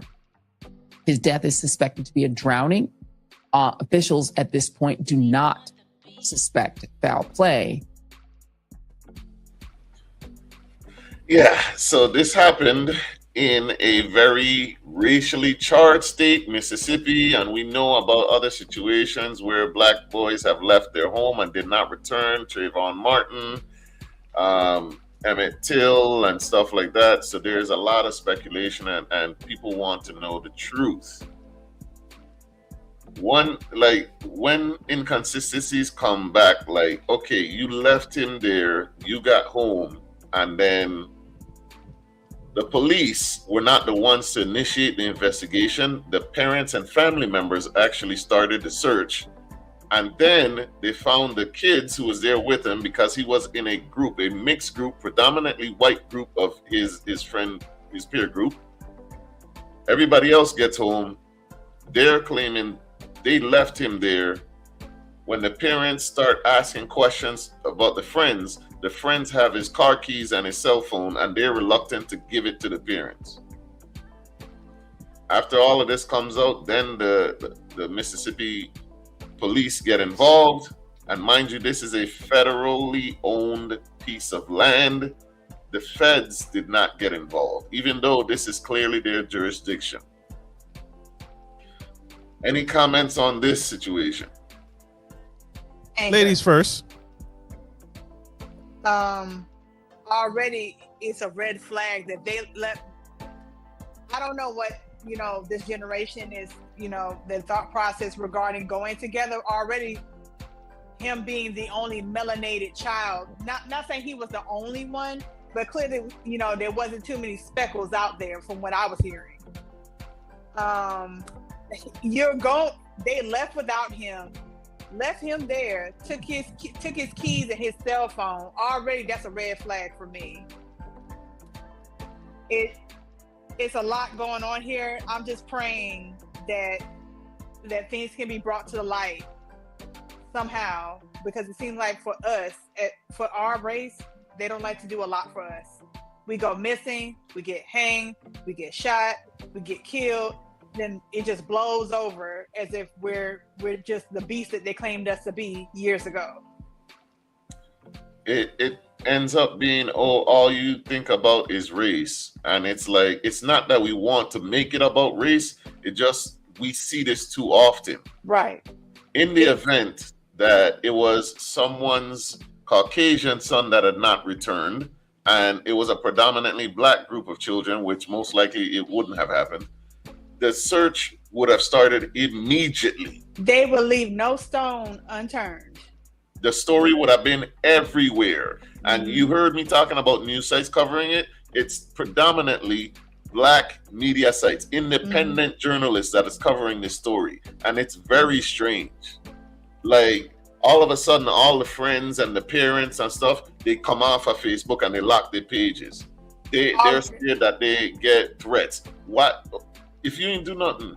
Exactly. If you didn't do anything, then you have nothing to prove. You can leave everything the same. But when you start making it private, you're hiding, all of a sudden you're trying to get lawyers. What you need an attorney for if you didn't do anything? And you don't have anything to prove. So why get somebody to help you prove something? Yeah.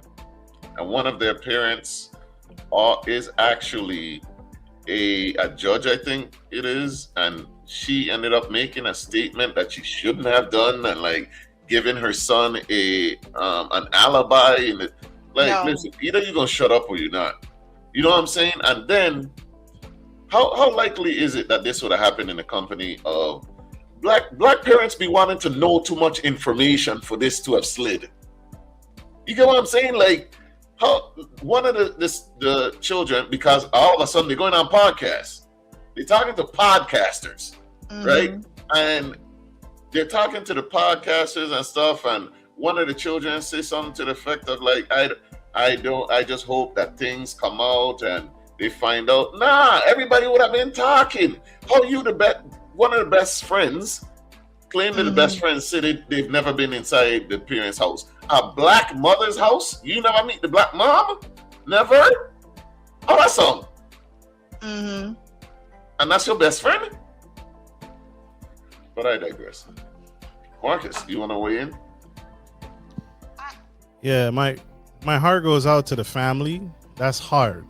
For sure. That's hard, and it points back to, choose your friends wisely. We have to instill in our kids to make quality connections with people who have our best interests at heart. It's so sad. It's so sad. Like the girl in Africa who was dating the white guy, and again, she ends up dead. Yep. The white guy who's a millionaire. I think charges were pressed, but he never got like really, really prosecuted. Again, like you said, Jah, like when it's their side, they'd have had several arrests by now, right? Several arrests would have been made. But when it's us, the family has to start the GoFundMe. The family has to call their congressman. The family has to push a lot of the media around it. And instead of the news coming to them, that they have to go to the news and plead as if they're pleading their case. Like, can I air my grief about my dead son on your news channel? well, we'll get you in maybe at 8 o'clock. But anyone else, it'd have been priority. And so it's this happened to my barber. My barber her brother was around a group of guys, and one of the friends had the sense to tell him, hey, you need to leave. He's at a party in the middle of the woods, big cornfield. And they were like, hey, bro, take my car. You need to leave right now. He's the only black child at this party. And his friend tells him, you need to leave. They're talking about hanging you. They're talking about lynching you. And he leaves, thank God. And like you said, like, I don't know. It's hard. It's really hard. It's hard, but I think there's some conversations that we need to start having, even with the children. We cannot be in that mode of we don't see color. Not saying that we have to really teach the children, we have to also each other about discernment, paying attention, and like you said, make sure we're picking the right connections. I'm trying to find the best way to say it. There's no reason why this young man, there had to be some signs there that he saw certain things in these people that he was hanging around, that something was off. And that could be any race, but especially when we are not around our own. I'm saying even with our own, it could be funny. There's certain signs and stuff that we have to not just recognize as, oh, that's just that person, when really there's something that you need to look forward to for the future. Some people are just off. You got to learn how to see that in the beginning and walk away then. Yeah, and I do have to, well, guys, you can call in, state your opinion. We will listen. We will love the engagement for you to call in and tell us how you feel about this particular topic. And if you have anything you want to weigh in from one of the previous topics even, we'll bring it back for you. The number is below, 757-828-6948. And I did forget to say condolences to the parents, because no parent should have to deal with the loss of a child. It's unnatural. Why they're reluctant to give back his belongings? They climbed up. They closed ranks, came off of social media and all of that stuff, and everything they talk about is very well curated and all of that. Now, why would you need to do that if this was an accident also? You know what I mean? Like, and a group of black children, right? Black parents get involved and all of that stuff. There has not been one arrest, not one. Mm-hmm. Had this had been the reverse, everybody involved would have been on the arrest. Sure. Everybody pending investigation. Yeah, everybody phone, everything would have gotten taken. They searched through everything. Everybody would have been guilty until proven innocent. But look at this, and this is a big major story. And again, it happened in Mississippi. Most of us should know the history of Mississippi. Already with the state, the scales are already uneven. Yeah. And again, the feds aren't even getting involved. A death on federal land? Y'all get involved in everything that don't deal with you. But here is your clear jurisdiction. And you ain't getting involved? All right. Refer to the disclaimer. Quit being the only one among them people. It ain't ever safe. Listen, I watched Don Lemon, and Don Lemon he's been covering this, and Joy Reid as well has been covering it since it happened. So shout out to them. I'm glad they went independent, because they never could have covered these things if they had stayed with them companies, them news networks, because they're not covering it now. Every day, them news networks, all they're talking about is a reflection pool. But what about the reflection of America? What are we looking like in the mirror right now when you can't even cover this? But I digress. Quit being... Funky that Neva has said something and it was like, get from around there. Stay from around there. Stay from around them people. When your parents warning you about friends and all of this, because when you're young, everybody is your friend. There ain't no such thing as that's just my associate, that's my classmate. No, they're my friend. Typically the same people all those people that you supposedly consider friend in high school, they don't even make it to the next 10 years. No. Most of them don't last past college. They don't. I only had one from high school that made it, and unfortunately she passed, and I know she would have been a lifelong friend, but everyone else, they did not make it past that threshold. They didn't. And that's typically how it is. And a lot of people don't know how to decipher associates from friends.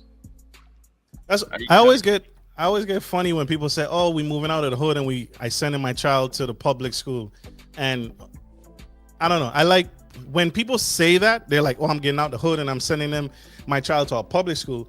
Look at the demographics of that school. If that school is predominantly white, yeah, I have mixed feelings about that. I want to get my child the best education possible, but I also want them to experience some diversity in their surroundings. I don't want to necessarily go to an all-white public school. I agree. My mother, she did the same. But I went to a predominantly Black private school from preschool all the way up to 6th grade. And the reasoning why I didn't go to a private school for continuing to middle and high was because the one at that time that was doing middle and high, you only saw 2 speckles, 2 black peppers.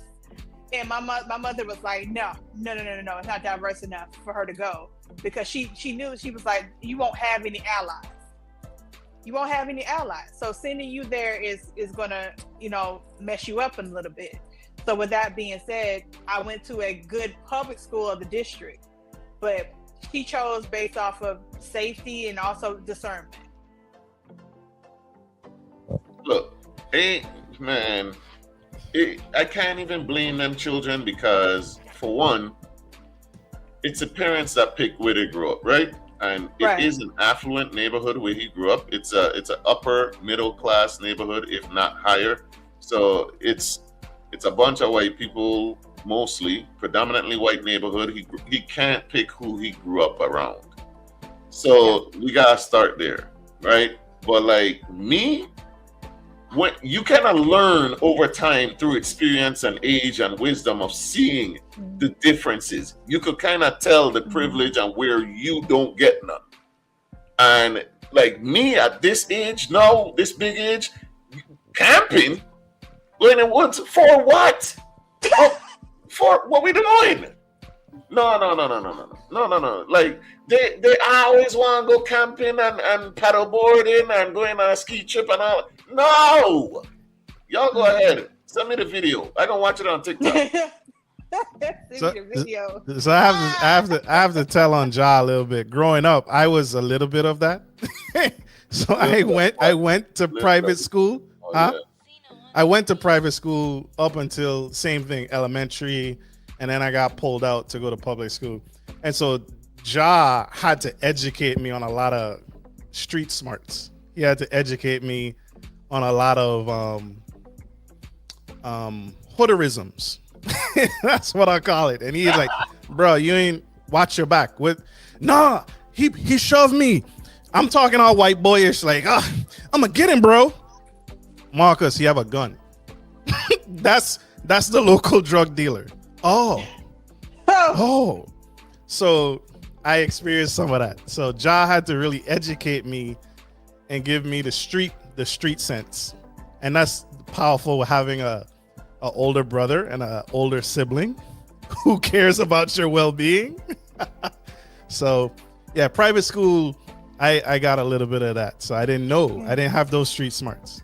And it's funny because he went to a private school, so of course he was mixing with, different ethnicities that I wouldn't see. My school was predominantly Black.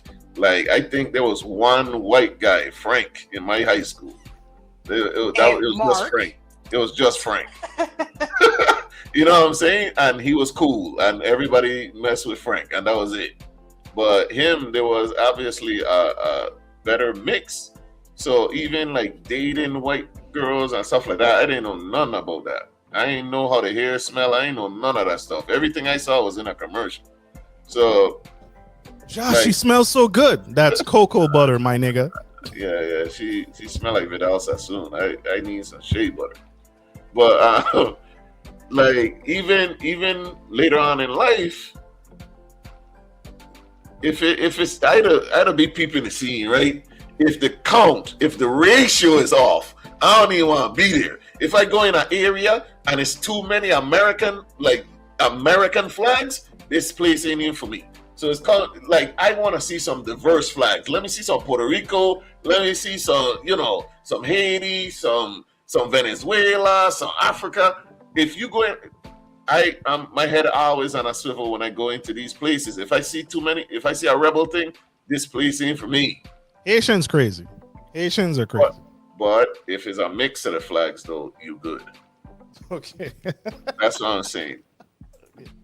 But there was even a situation on St. Croix where that Free Will Baptist thing didn't really help. You want to tell the people that little story time about what happened on St. Croix with me and you? Which one? Which you can say? You can say. No, when we went to that restaurant and we were like, "Hey, you got any seats?"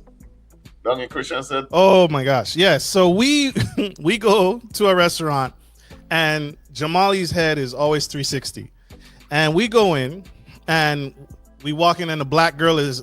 We ask, "Hey, this place is empty." First off, there's 2 people sitting, plenty of tables. The black girl at the hostess station sees me, and I walk up and say, "Hey, can we have a seat wherever we want? We're hungry." The black girl starts going down the list, and before she even gets to the middle of the page, the bartender, who is of the Caucasian persuasion, comes over and says, she points at the thing and says, "We're booked solid. You could sit at the bar." So my dumb behind starts walking to the bar, and I say, I turn my back. I said, "Ja, these seats look good." And I see the door of the entrance slam shut, and Ja is gone. So I run out. Like, what happened? He like, "You ain't peeped that? You ain't peeped that? How they doing us already?" And so even now, I am still being educated on hooderism and racism. So in St. Croix, I had never until then, because I lived in the States now for the other half of my life. I think I've now lived in the States for longer than I lived in the Virgin Islands. And I've lived in places like Missouri and stuff like that. And there's these things that they do. You know how in the old Westerns, you ain't supposed to be there when everything gets quiet. And all you... Well, that's what I heard. Because the lady is behind the bar, right? And she's cleaning the glass, just like they do in them old Westerns. When she did it with the glass and the towel, and she taking forever on one towel, and everything quiet. It's just the 3 of us, just the 4 of us. And she said we're full, and she didn't say we could go to the bar. She said we could go to the back. So now you try and Rosa Park me. All right. I'll park my big ass outside. Nah, I heard those saxophones. You ain't about to Rosa Park me. Nah, not me. It wasn't nobody in there. Nobody in there. This one tried to sell us in the back of the. It was empty. I will never spend my money here. You will not disrespect me and get my money. You crazy? No.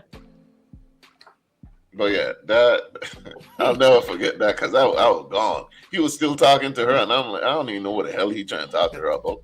I turn around and the door is slamming shut. If this was a cartoon, the chair would still be spinning, right? And Ja is gone, right? Ja is gone. I'm still exactly. Yeah, there was nothing to talk about. You don't want my money, you ain't gonna get it. That's cool. You gonna stay empty in this mother. Exactly. Well, yeah. Basically, what Funky Dineva said: stay from around there, stay from around them people, stay. Like, the ratio gotta be at least close, man. Come on. Like, keep your head on a swivel, because we've heard these stories too many times. And then they don't just kill you once, they kill you twice, because they kill your character. All of a sudden now, like when Trayvon Martin was brutally murdered, now they want to talk about they want to show his father's ex-con pictures and stuff like that. This was a child, an unarmed child that went to the store. Did they murder you and then they murder your character? Nah, man. So your family can't even get no peace. Then you gotta hire Mr. Crump, who don't even be remembering them people name. He'll do so many of these, he don't even learn their name. Yeah. Same with the Ice Ages. Any person they kill, oh, they were guilty. How did you know? Yeah. And they don't mention the declaration before the news come out. Oh, he was a human trafficker. He was a known trafficker. He can't even speak for himself. You killed him, and you knew that he was cross the border. He came here. He was an immigrant. All these things come out after you kill the dude, after you kill the woman, after you shot the child. But think about this though. ICE has killed more Americans than Iran has in this Iran war. We've been at war with Iran for months. ICE has killed more Americans in that time than Iran. 17 soldiers. Think about that. That's why I don't use names. Wait. What? What are we talking about? Siobhan, can you call in, please? Miss Siobhan, can you call in, please? Nobody want to call in. Miss Siobhan, can you call in, please? No face, no case. I love the call-in option. Now I know. You rather type? Okay. I'm curious in the no face, no case about what? Yeah, explain. You gotta explain that, man. Talk to me. Why don't you use names? Explain that. We gonna give you some time. Is Siobhan your real name? Crump always forgets names. He does. He always mispronounces. He always forgets. That's because he has so many of these. Like he does. That's how he's rich. He does a lot. No, he gets the civil, because he's a civil lawyer. He's not a criminal lawyer now. He gets the civil cases done, and he gets them people paid. So I can't even get mad. But like, he do not be knowing these people for real. I don't want that. That's why, listen, when it comes to the way I look at it, I'd rather be judged by 12 than carried by 6. And that's why I tell my children too. I going home. So make a decision. I got to do. So if you're gonna try me, look, I might bite your ass. So don't come after me. I'm going home today. It kills me when their accent be thicker than the people they harass. Right. ICE is crazy for that. And they're wearing masks. The noise is coming from inside Spanish. the house. Be speaking Spanish. Oh boy. Noises are coming from inside the house. These are crazy times.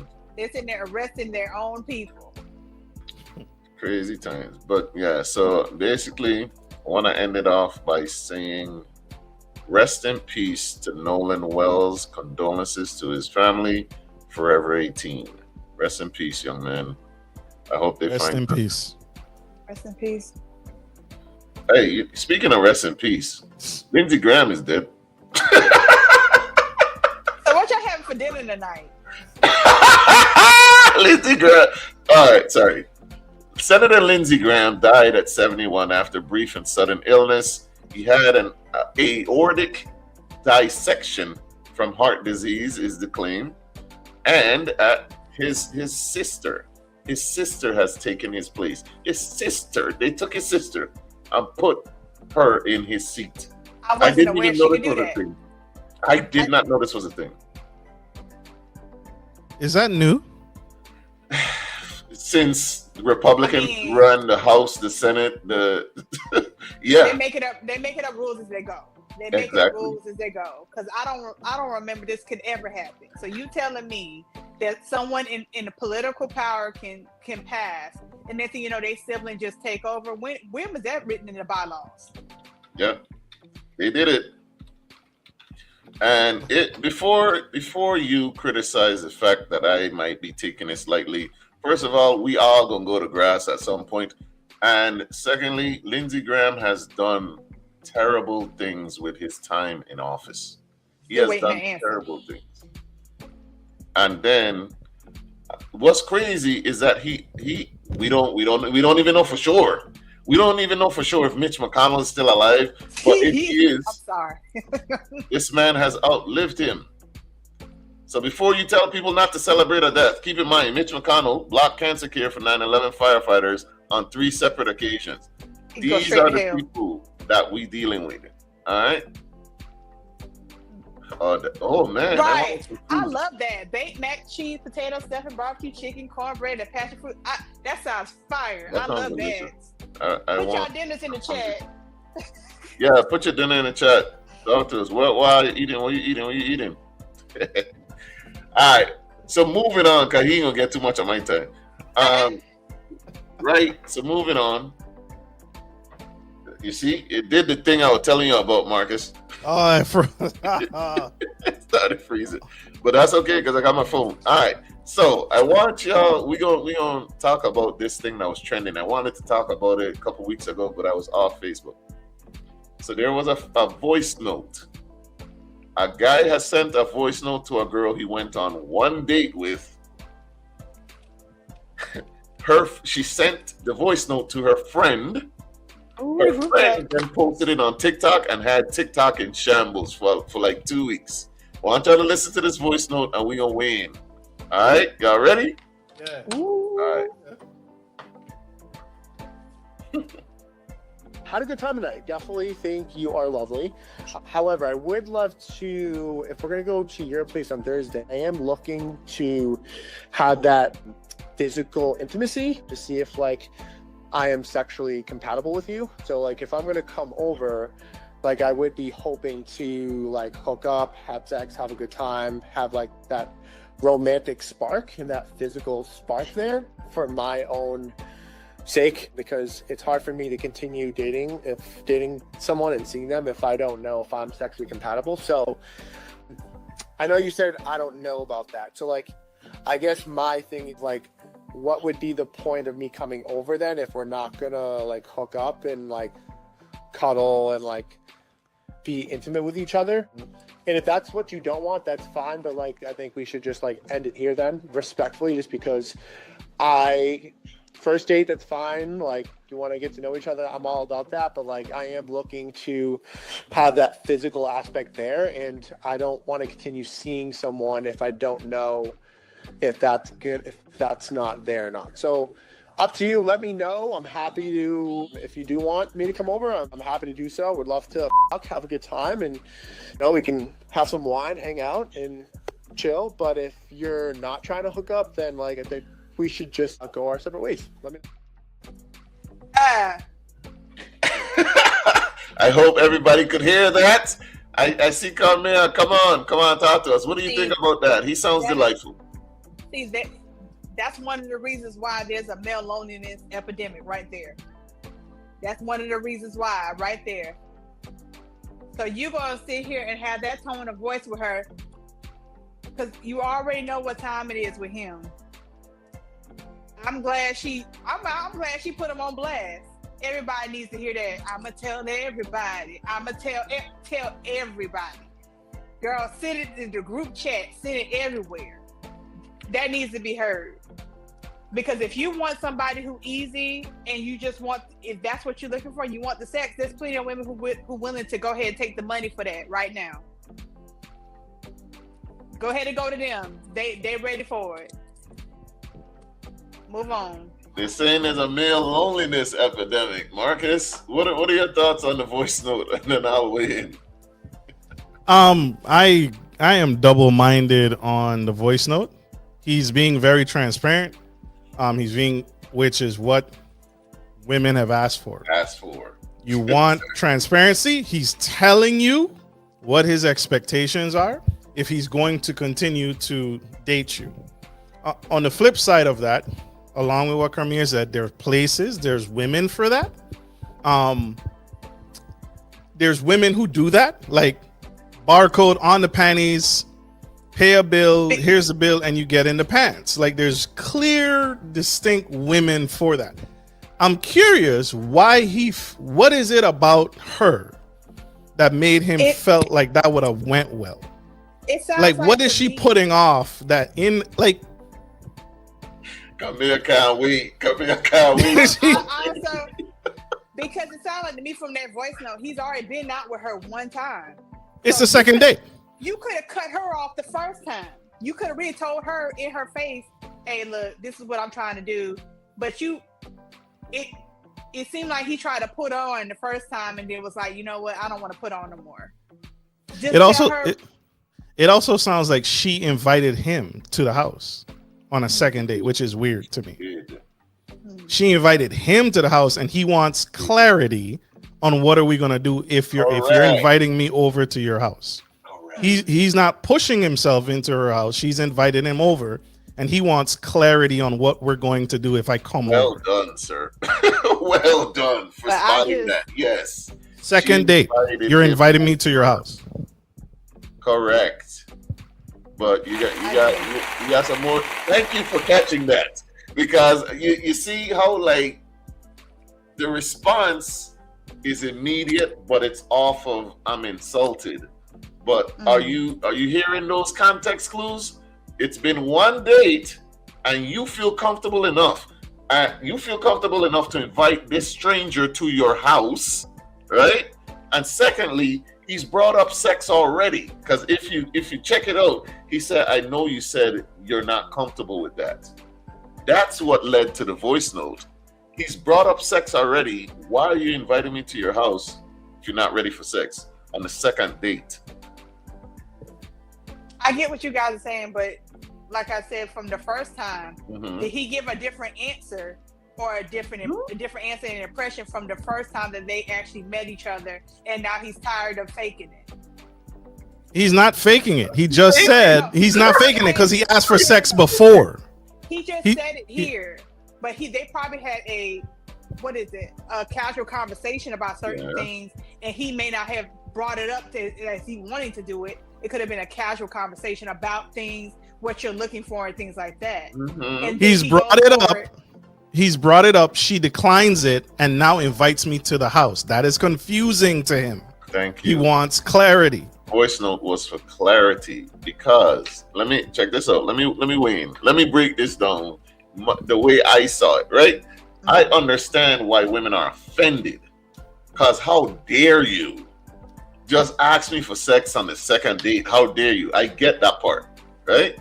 However, from what I understand, he talked too much. First of all, he went on for too long. He could have relayed his point quicker and faster, but it's like he started rambling and like he was anxious or something. But sex has come up already.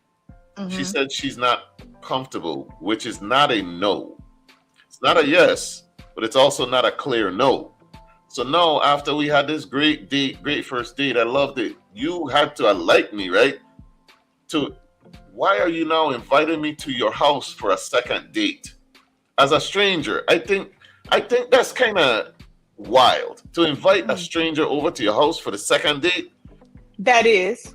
I think that's kind of wild, first of all. So she got to take some of the blame. So the voice note was for clarification. If we're not going to be smashing, why am I coming to your house? What are we coming to the house for? That if I'm going to pay for the date anyway, when we go, why are you telling me to come to the house to do what? I agree with that part. Well, it's even Netflix and chill. The and chill part mean we fucking. So what are you asking me to come to the house for if it's not that? And then if I ask you to cook for me, that's insulting too, right? What am I coming to your house for? We're gonna play checkers? So I get him trying to ask for clarity. Did he say it in the right way? No. Did he come across correctly? No. But like Marcus stated, y'all be saying all the time, if you want up, just say that. He did. Now that he said it, not in that way, not in that tone, what's the correct way? You rather him have come over? That would have been pretending. If he had come to the house after you got the invite and after you done tell him I'm not comfortable with that, and then y'all get comfortable, y'all chilling and everything, and you put his hand on your leg. This is how men get arrested. That's what you would prefer, for him to try you in person? This man gave her an out. Look, if you're not comfortable, cool. If not, I ain't trying to mess with you. He laid everything out plainly. I don't want to go no further. And you have a choice. He's not in your face, so you shouldn't be intimidated. It is a voice note. You could share it to however many people, which she did, and now the internet got hold of it and all of that stuff. You just tell him no. He's not intimidating you. He's not pressing you. Hey, we smashing or not? And then he left the open rejection. So he is not rejecting her. He's giving you the opportunity to reject him. What are y'all mad about? As I said before, I looked at it as what I'm hearing, but it sounds like there was a conversation prior. That it was like a conversation. It wasn't that, oh, I'm going, this is what I want to do. But if we're talking about things like if it was to happen or not, hypothetical, not actually saying what he want to do. But now he's speaking in absolute. This is what I want to do. This is what I wanted. He's saying it now when that could have been said the first date. I wasn't there. That's what I was saying. He set the expectation for what he expects coming to the house. Oh yeah, for the recording. But it sounds like I said before with the date, when they first talked, that they was having a conversation, like maybe on hypotheticals. It wasn't exactly clear on what exactly he wanted.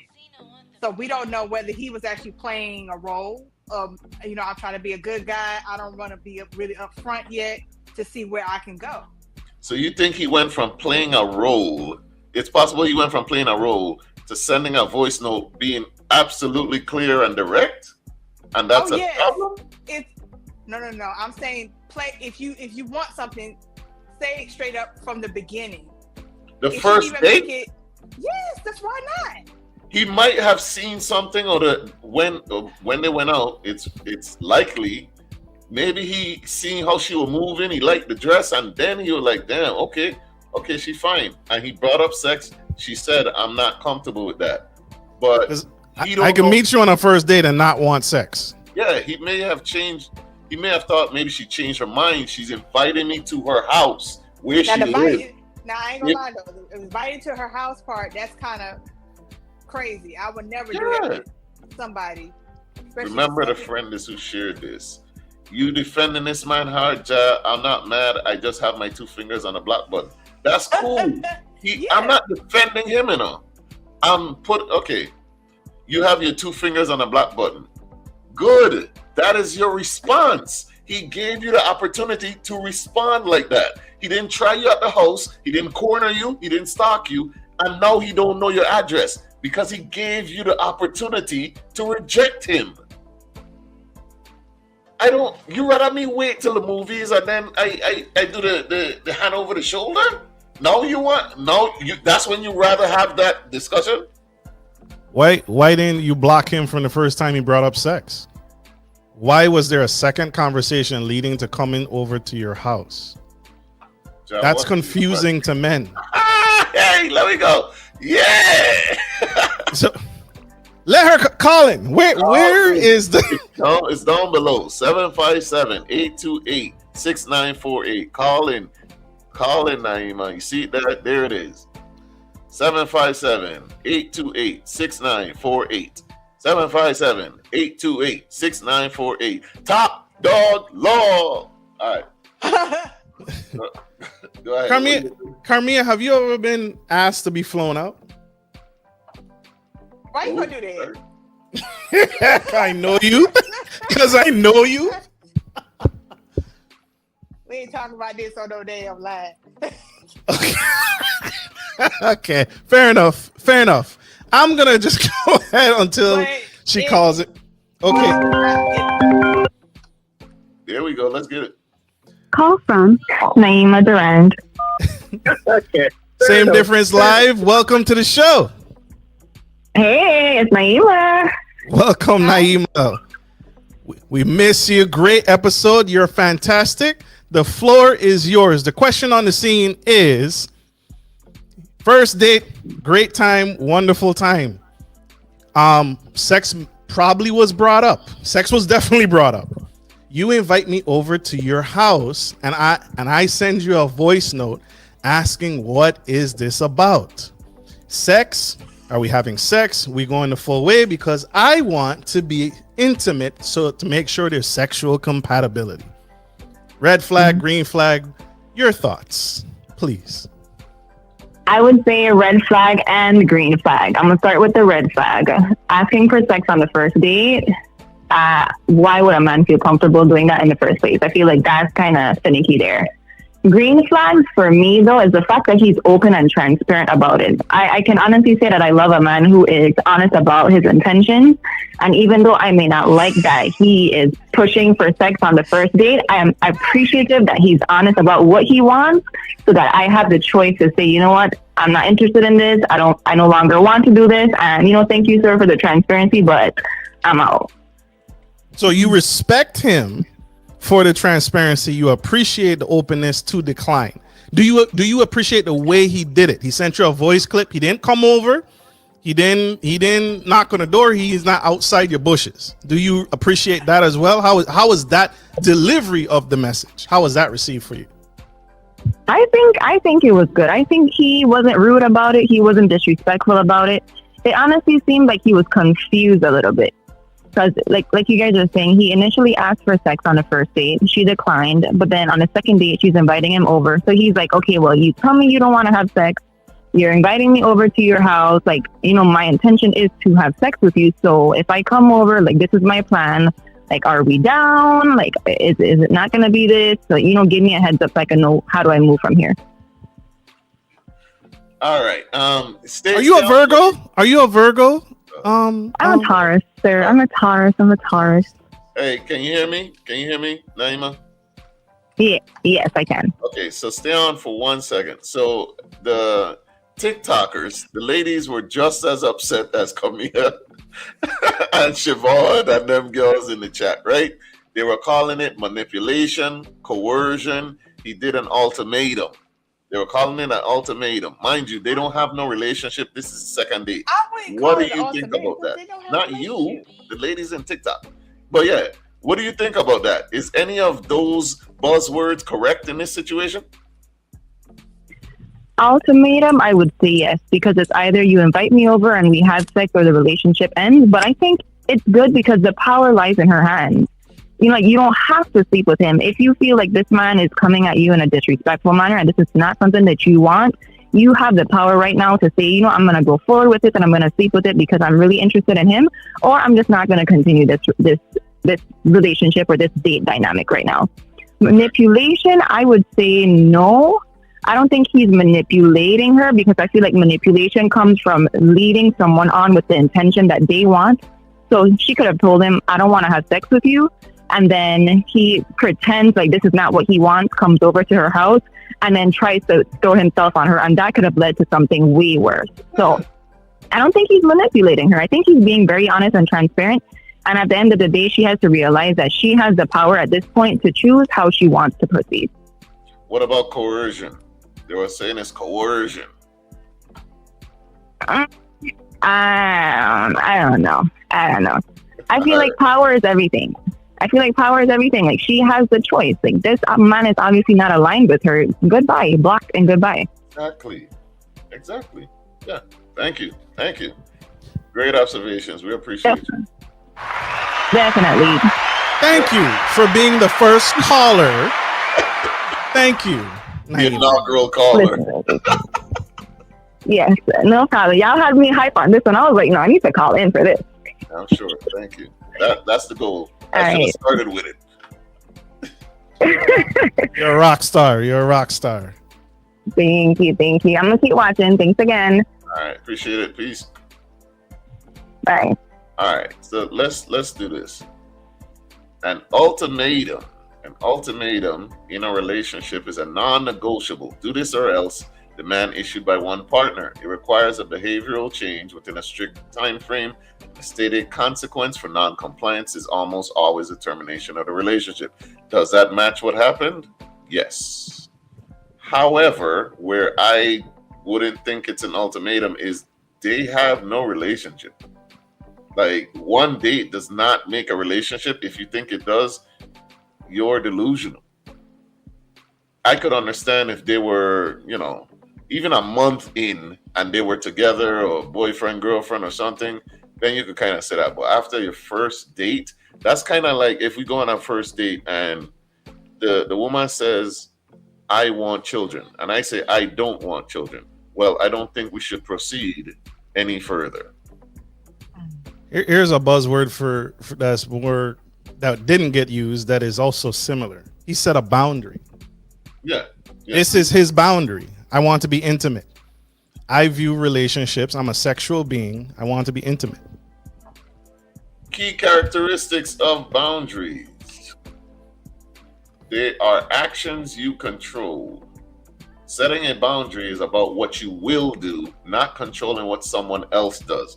For example, if you yell, I will leave the room, that is a boundary. You must stop yelling at me is a request. It's not a punishment. Boundaries are not meant to be harsh or unkind. They reduce future conflict by making expectations clear. They build mutual respect. Clear limits encourage autonomy and help foster healthier, more balanced relationship. I'm glad that you said that because that actually more fits what he said. If we're not doing this, I will stop talking to you. We could stop talking now. I don't want to proceed any further. That's the boundary. This is a word that scares me. Coercion. They were flinging this around left and right. Coercion is the act of forcing or intimidating someone to do something they do not want to do, stripping them of their free will. Did he do that? No. It relies on express or implied threat. What was the threat? They're taking him saying we don't need to go no further as an implied threat. How are you going to threaten me, stranger, to not... What?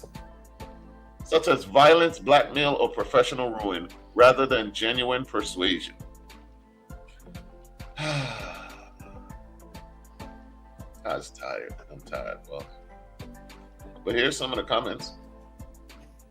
So my take is yes, it's awesome that he was straightforward, but like you said, he could have just said those words and it could have been over. But the fact is, the many, many, many more words that indicate that is usually his personality. So if you were actually to be with him, that is how he would behave. I don't believe that so much what he said is what it implies about who he is. Word salad. If he said that it wouldn't be an issue, this was a clear manipulation tactic that has worked for him before. This wasn't about being upfront. This was him not respecting the conversation had. What I learned from this is to not communicate intent. If she not trying to put out like you want, just ghost her. No explanations. I'll find someone who shares your values. You see how sometimes men be lying? Because when you tell the truth, this is how you respond. They call the man manipulative. It's the second date. What power I got over you from a voice note? Go, Carmia. You got it, Carmia. Go ahead. Now, I was just saying, from the first time that they talked, that could have been at the table. You know what? This ain't gonna work out. After she said that she wasn't willing to do something. Hey, this ain't gonna work out. If I know there's gonna come a time that I'm going to want to be physical, and it's not gonna work out for me. So let's not waste any more time. I have gone on dates where it never even got that far because the person presented to me and it never went that far. It never went that far. She may have shown up and said something and he never even would have never need to mention sex or intimacy because of who he discovered on the first date. So him not saying it on the first date, he doesn't know you until he see, like, you know what I mean? Like I don't know you. I don't know who you are. I don't know what you can present. I don't know what you're going to say. That's why I said, who is it that she presented to him? Not that is right, but who did she present that made him feel like it was okay? There's a lot of unknowns. You know what I'm saying? We could just piece together the context clues from what we listened to. And he seemed lame. You know what I mean? He seemed kind of lame. His approach was terrible. All of that there aside, he did do what women have been asking for the longest. If you want to, just tell me he did that. She easily could have blocked him.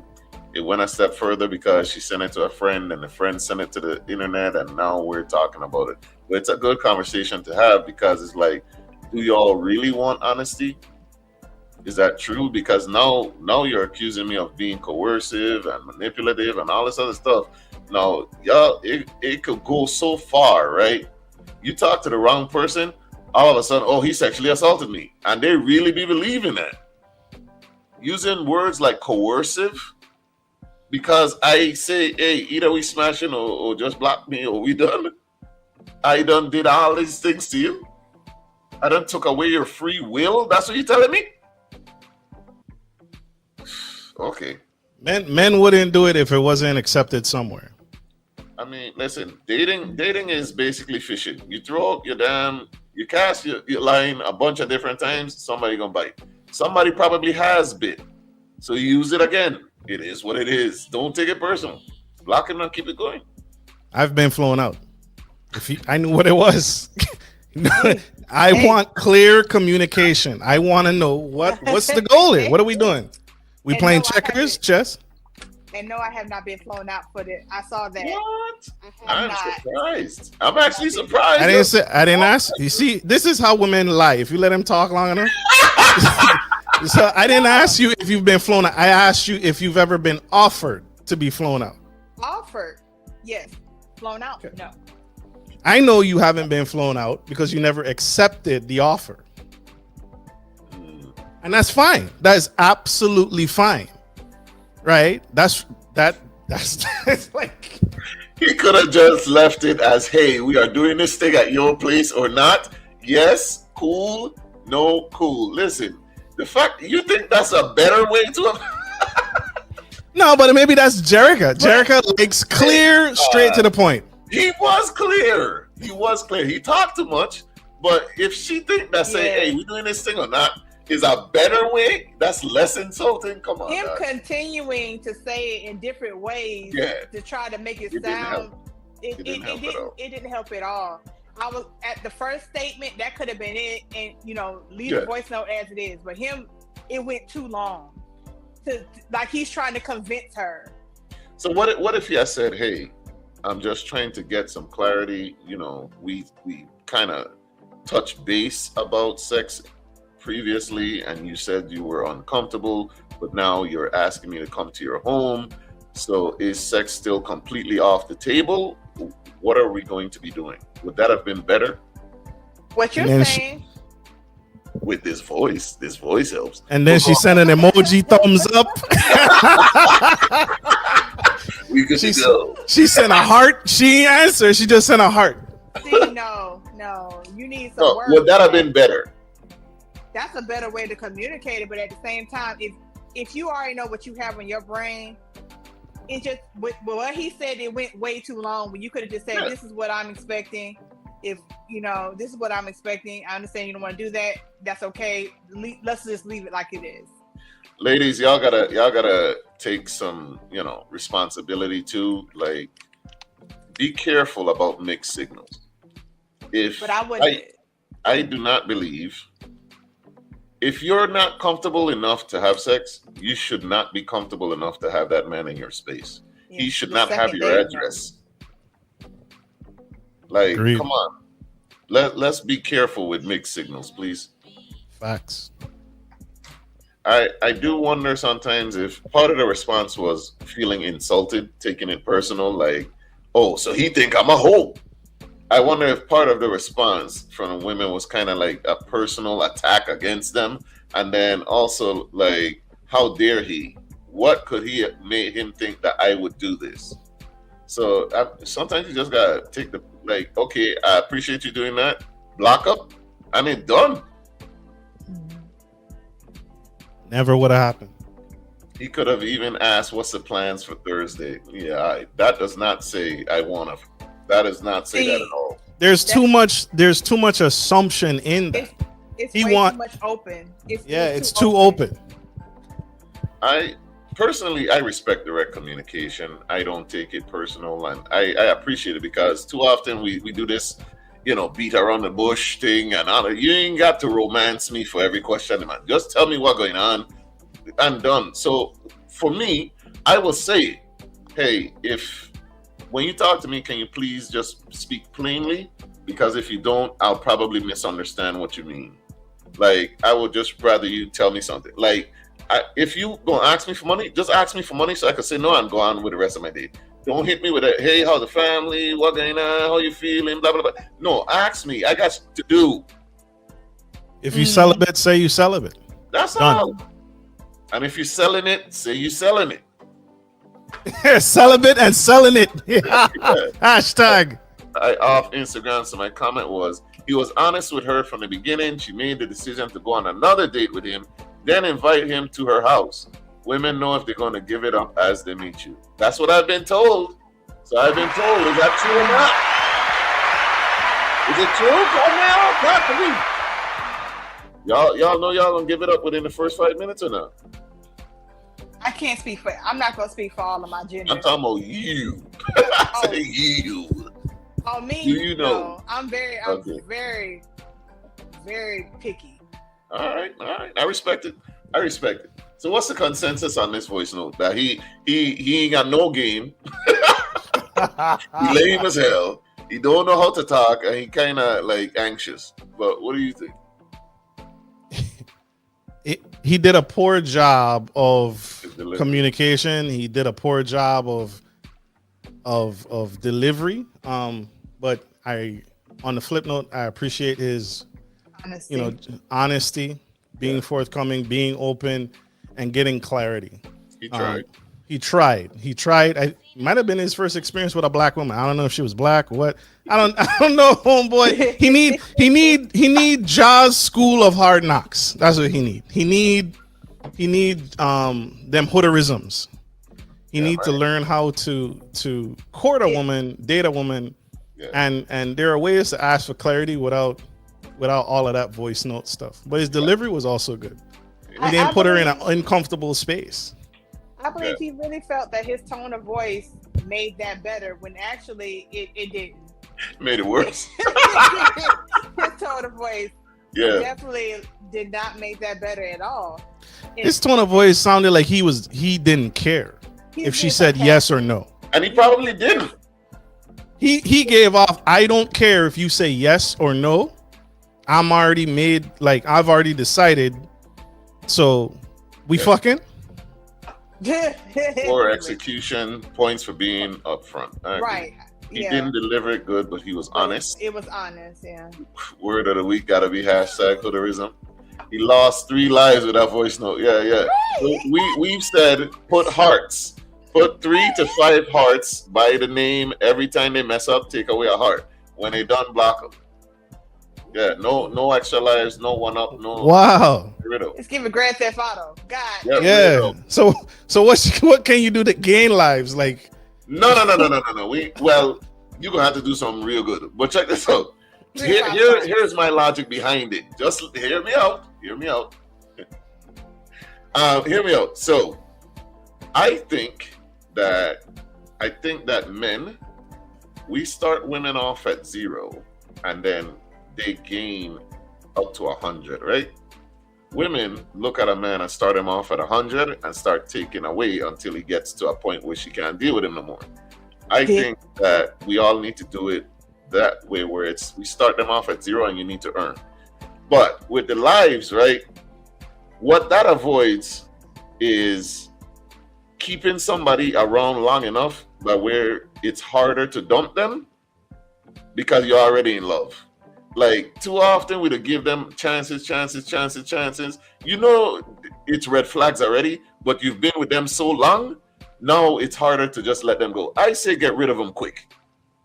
Like, give them the 3 chances, and by the time their heart's gone, block up, you good still. Your heart's still intact. You ain't 6 months in, and now they're talking about moving in, but they ain't got a job, and please, oh God, my heart hurts. He just sent me this poem. He brought me more flowers. I don't know what to do. I know he ain't shit, but bypass all that. What I think? Talk to me. What I think? I guess it's a Virgo thing. Another Virgo? My God, y'all multiplying. Don't what? Whoa. Wait a minute. We're not about to roll up on our season. Please don't be like this. We kept forgetting that this lady said no, then invite him over. She crazy. I still can't wrap my head around that. The second date, the second time you're meeting this person, oh, he gonna come. He gonna get my address and come over.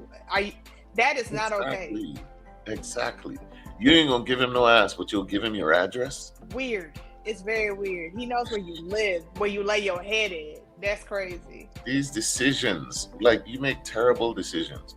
Could it be possible that the reason sometimes women get offended is because when a man asks stuff like, what do you bring to the table and such, is because women do not expect men to have standards for them? Is that possible?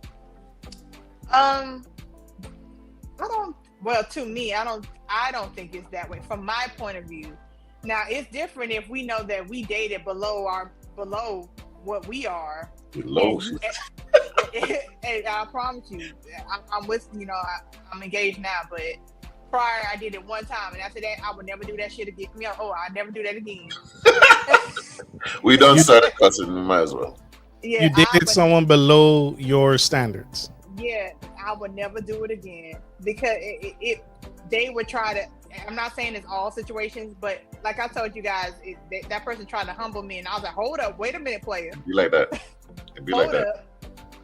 He got cocky. He got cocky. Listen, Like, don't do that. I agree 100% with her because listen, I feel the same way about dating ugly people. You will give an ugly person a chance because the personality dope. Y'all kick it. Y'all have a lot of fun. Then you get with them, and they think they the Beyonce of the group. That's how it be. Yeah, hold up, wait a minute. We like the lead singer. Wait like, a minute. Relax. If this Destiny's Child, you Latavia, where you going out with it? But it be like that for real. So I agree with you 100%.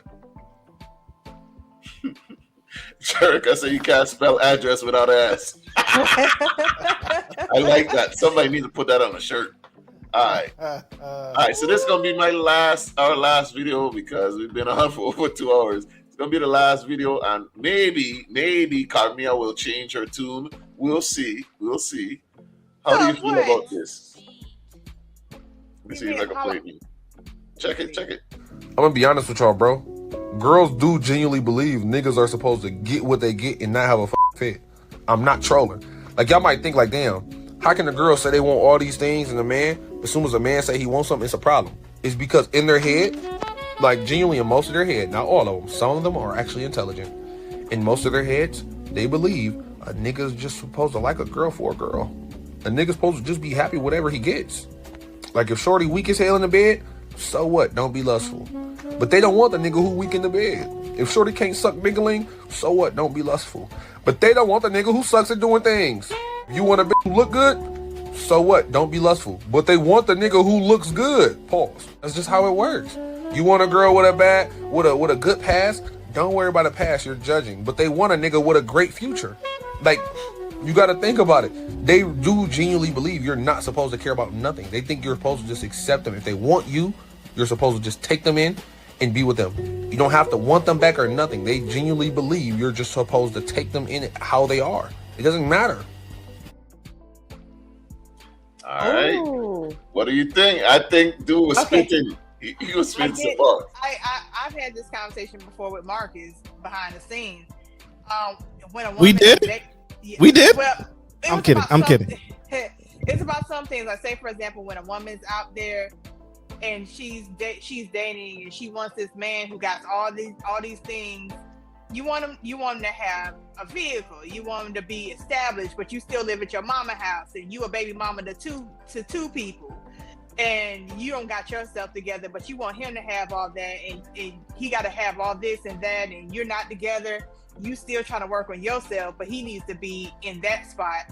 That's unrealistic. That's very unrealistic. I don't think that's fair.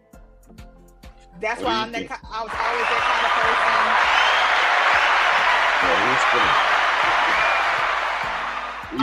I was that kind of person that got to have where I'm at or more.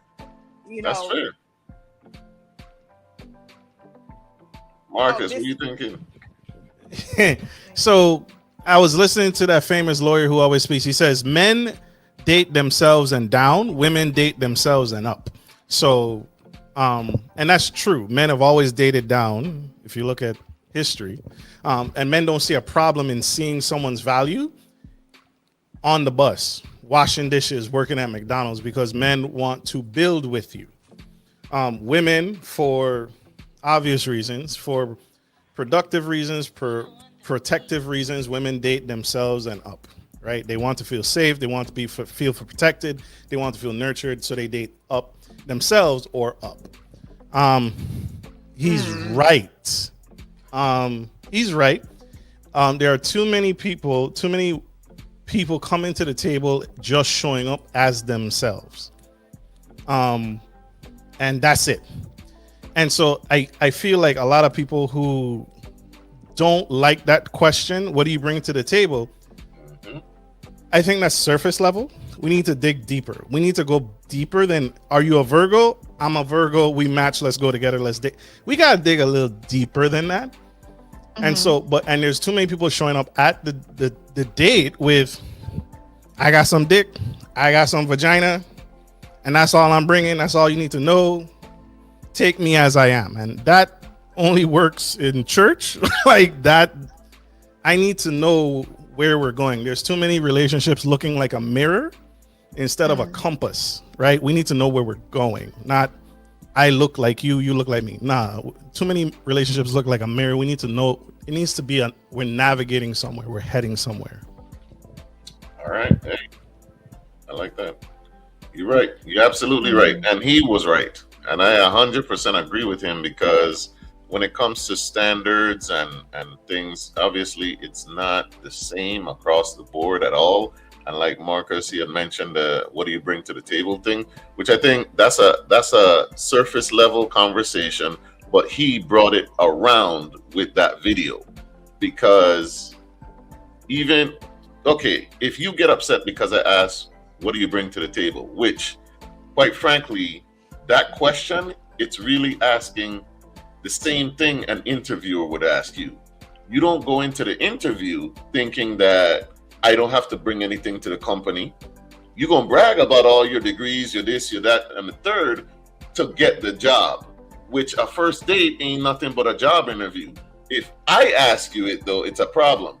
If Joe Smo from company ABC asks you, though, it's your time to shine. So it's how you look at it, because you want that position with the job. Do you want the position with me or not? Because if I don't ask you, hey, what do you bring to the table? Meaning, what are we going to do when we get into a relationship? Is this going to be something that's mutually beneficial and you get offended? That probably means that you don't know what you bring to the table. And then women have started with the response of, I am the table. Even that response, if you think just a little bit past what you just said, you'll realize that's a stupid response. What does a table do? Absolutely nothing. Everybody else brings the resources to the table and it just sits there and looks good. That's literally all it does. So again, even in your response to what I asked, which you got offended by, is you saying I don't bring nothing. Also, the example of homeboy, we need to ask better questions. We need to be able to, we need to be able to dig deeper. We shouldn't even be asking questions. We should be trying to learn the person. Really, you shouldn't be just going through a checklist, interviewing a person at a date. You should be having conversation and seeing how they respond to certain things. You should be paying attention and watching. You can't just go in and have this list of, okay, what's your favorite color? All right, are you cool with your mom still? What about your dad? What's your relation? How many kids? After you do all of that, you still don't know the person in front of you. Not really. You know a list of things. Absolutely. You can be a Virgo, but your you can be a Virgo, but your moon / ascendant determines what kind you are. Jesus Christ. I agree. Preach, Marcus, because if you come in with a duffel bag, that's what you bring to the table. Yeah, you just bringing out other people's kids. That's how you coming with it. All right. But I don't mind you bringing a duffel bag, right? I don't mind you bringing a duffel bag. I remember I dated a young lady years ago. She had $400,000 in student loan debt. That's a big duffel bag. Oh yeah. but I still was willing to hear her out, listen and learn and get to know her to find out what caused this duffel bag to be so large and see if I was willing to help her unpack it. Oh, he's shaking. He got money. Girl, he got money. Almost $500,000 in student loans. I know, right? What job did she have? Just curious with that. She was an adjunct professor at a really well-known HBCU college, but she wasn't a full professor. They don't pay well. I'm gonna let you know that Well, right now. They don't pay well, and again, she was an adjunct professor, but she was teaching law, so the scale tipped a little bit in her favor because law. She's teaching students who are going up for their bar exam. They got money, so she got a little bit more than your basic adjunct professor, but. We gotta talk about $400,000 in student loan debt. We gotta talk about that. $400,000. You know what I'm saying? Like, how long you been paying on that thing? It had at least been 10 years because she was on one of those government programs where if you work in the social services system or in a job that gives back to your community, they waive the debt after 10 years. What year was she on? 10. She was year 9. Oh, so she had one. So it was about to go away. It was about to go away, and then she lost her job. Goodbye. Oh man. Oh, okay. All right, sister. Stuff can happen, but man, look. We praying for you, mystery college professor that lost her job. Ooh. All right. Hey, thank you guys for coming on the show, man. It was dope. It's always fun to have you guys on. We appreciate you so much. Had a blast.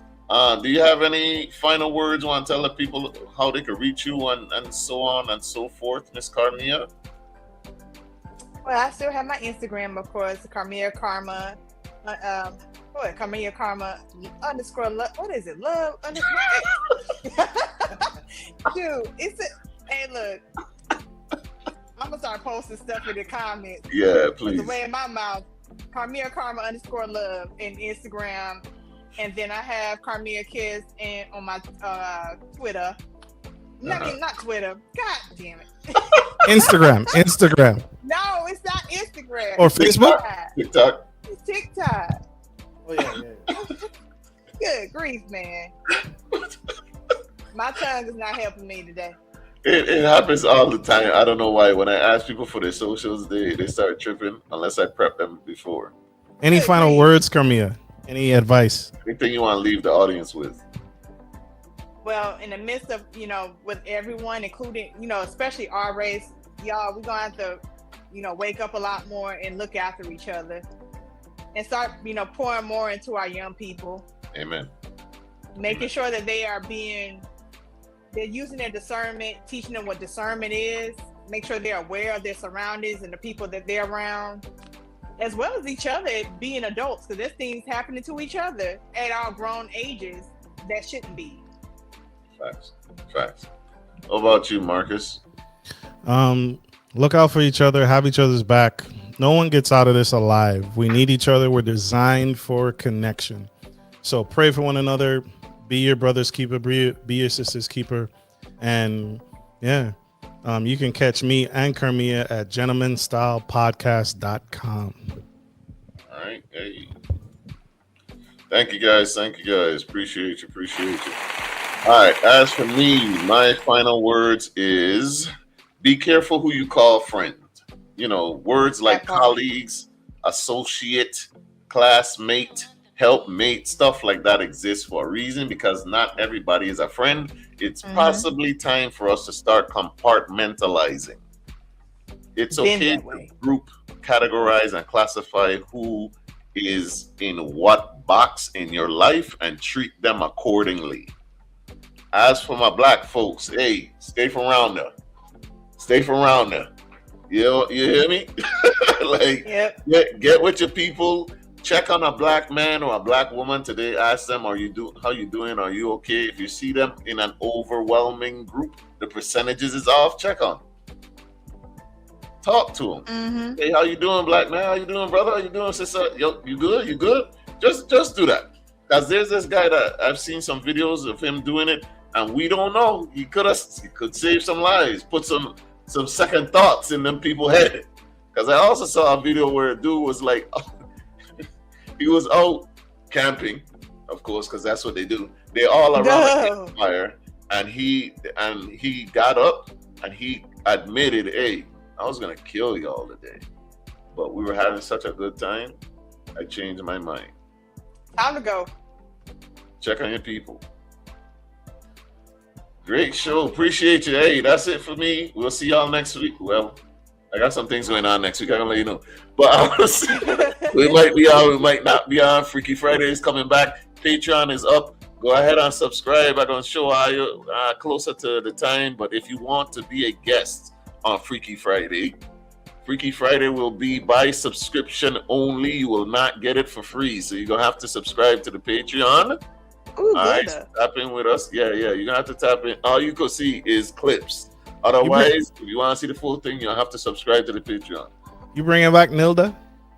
I would like to. I gonna talk to her and see what she's saying. If Nilda's still on board, absolutely, because she was a great co-host and very funny, and we had some great shows. I gonna start posting clips of the whole episodes with her permission. We got another thing. I'm flying to Orlando because I'll be doing some recordings. Hope to show y'all that coming up soon. Hope y'all enjoy it. Got actual film crew doing the filming. All right. Same difference. Tour bus coming to your city. Yeah, and then what else going on? So I'm working on an episode of part 2 for what we just did, the VI dating horror stories. Working on part 2. The Bald Eagle already signed on. Look out for that there. And then we're gonna do an episode on Blocked. I'm gonna finally tell my story of why I got such a long block list. Hilarious. Because a lot of y'all lame for real. Hey, but we're gonna go into that. Why we blocking? We're gonna talk about why women could say that they block men, but then if a man blocks them, all of a sudden they're confused as to what they did, and he must be the problem. He hiding a wife. That's why he blocked me. We're gonna talk about all that stuff. So keep it locked for Same Difference. Every Sunday, 4 to 6 p.m. a different day with Jah and Nisi. Hopefully she'll come back soon. You know how she'd have gone. All right, but that's it for me. We out. Love you guys. Peace.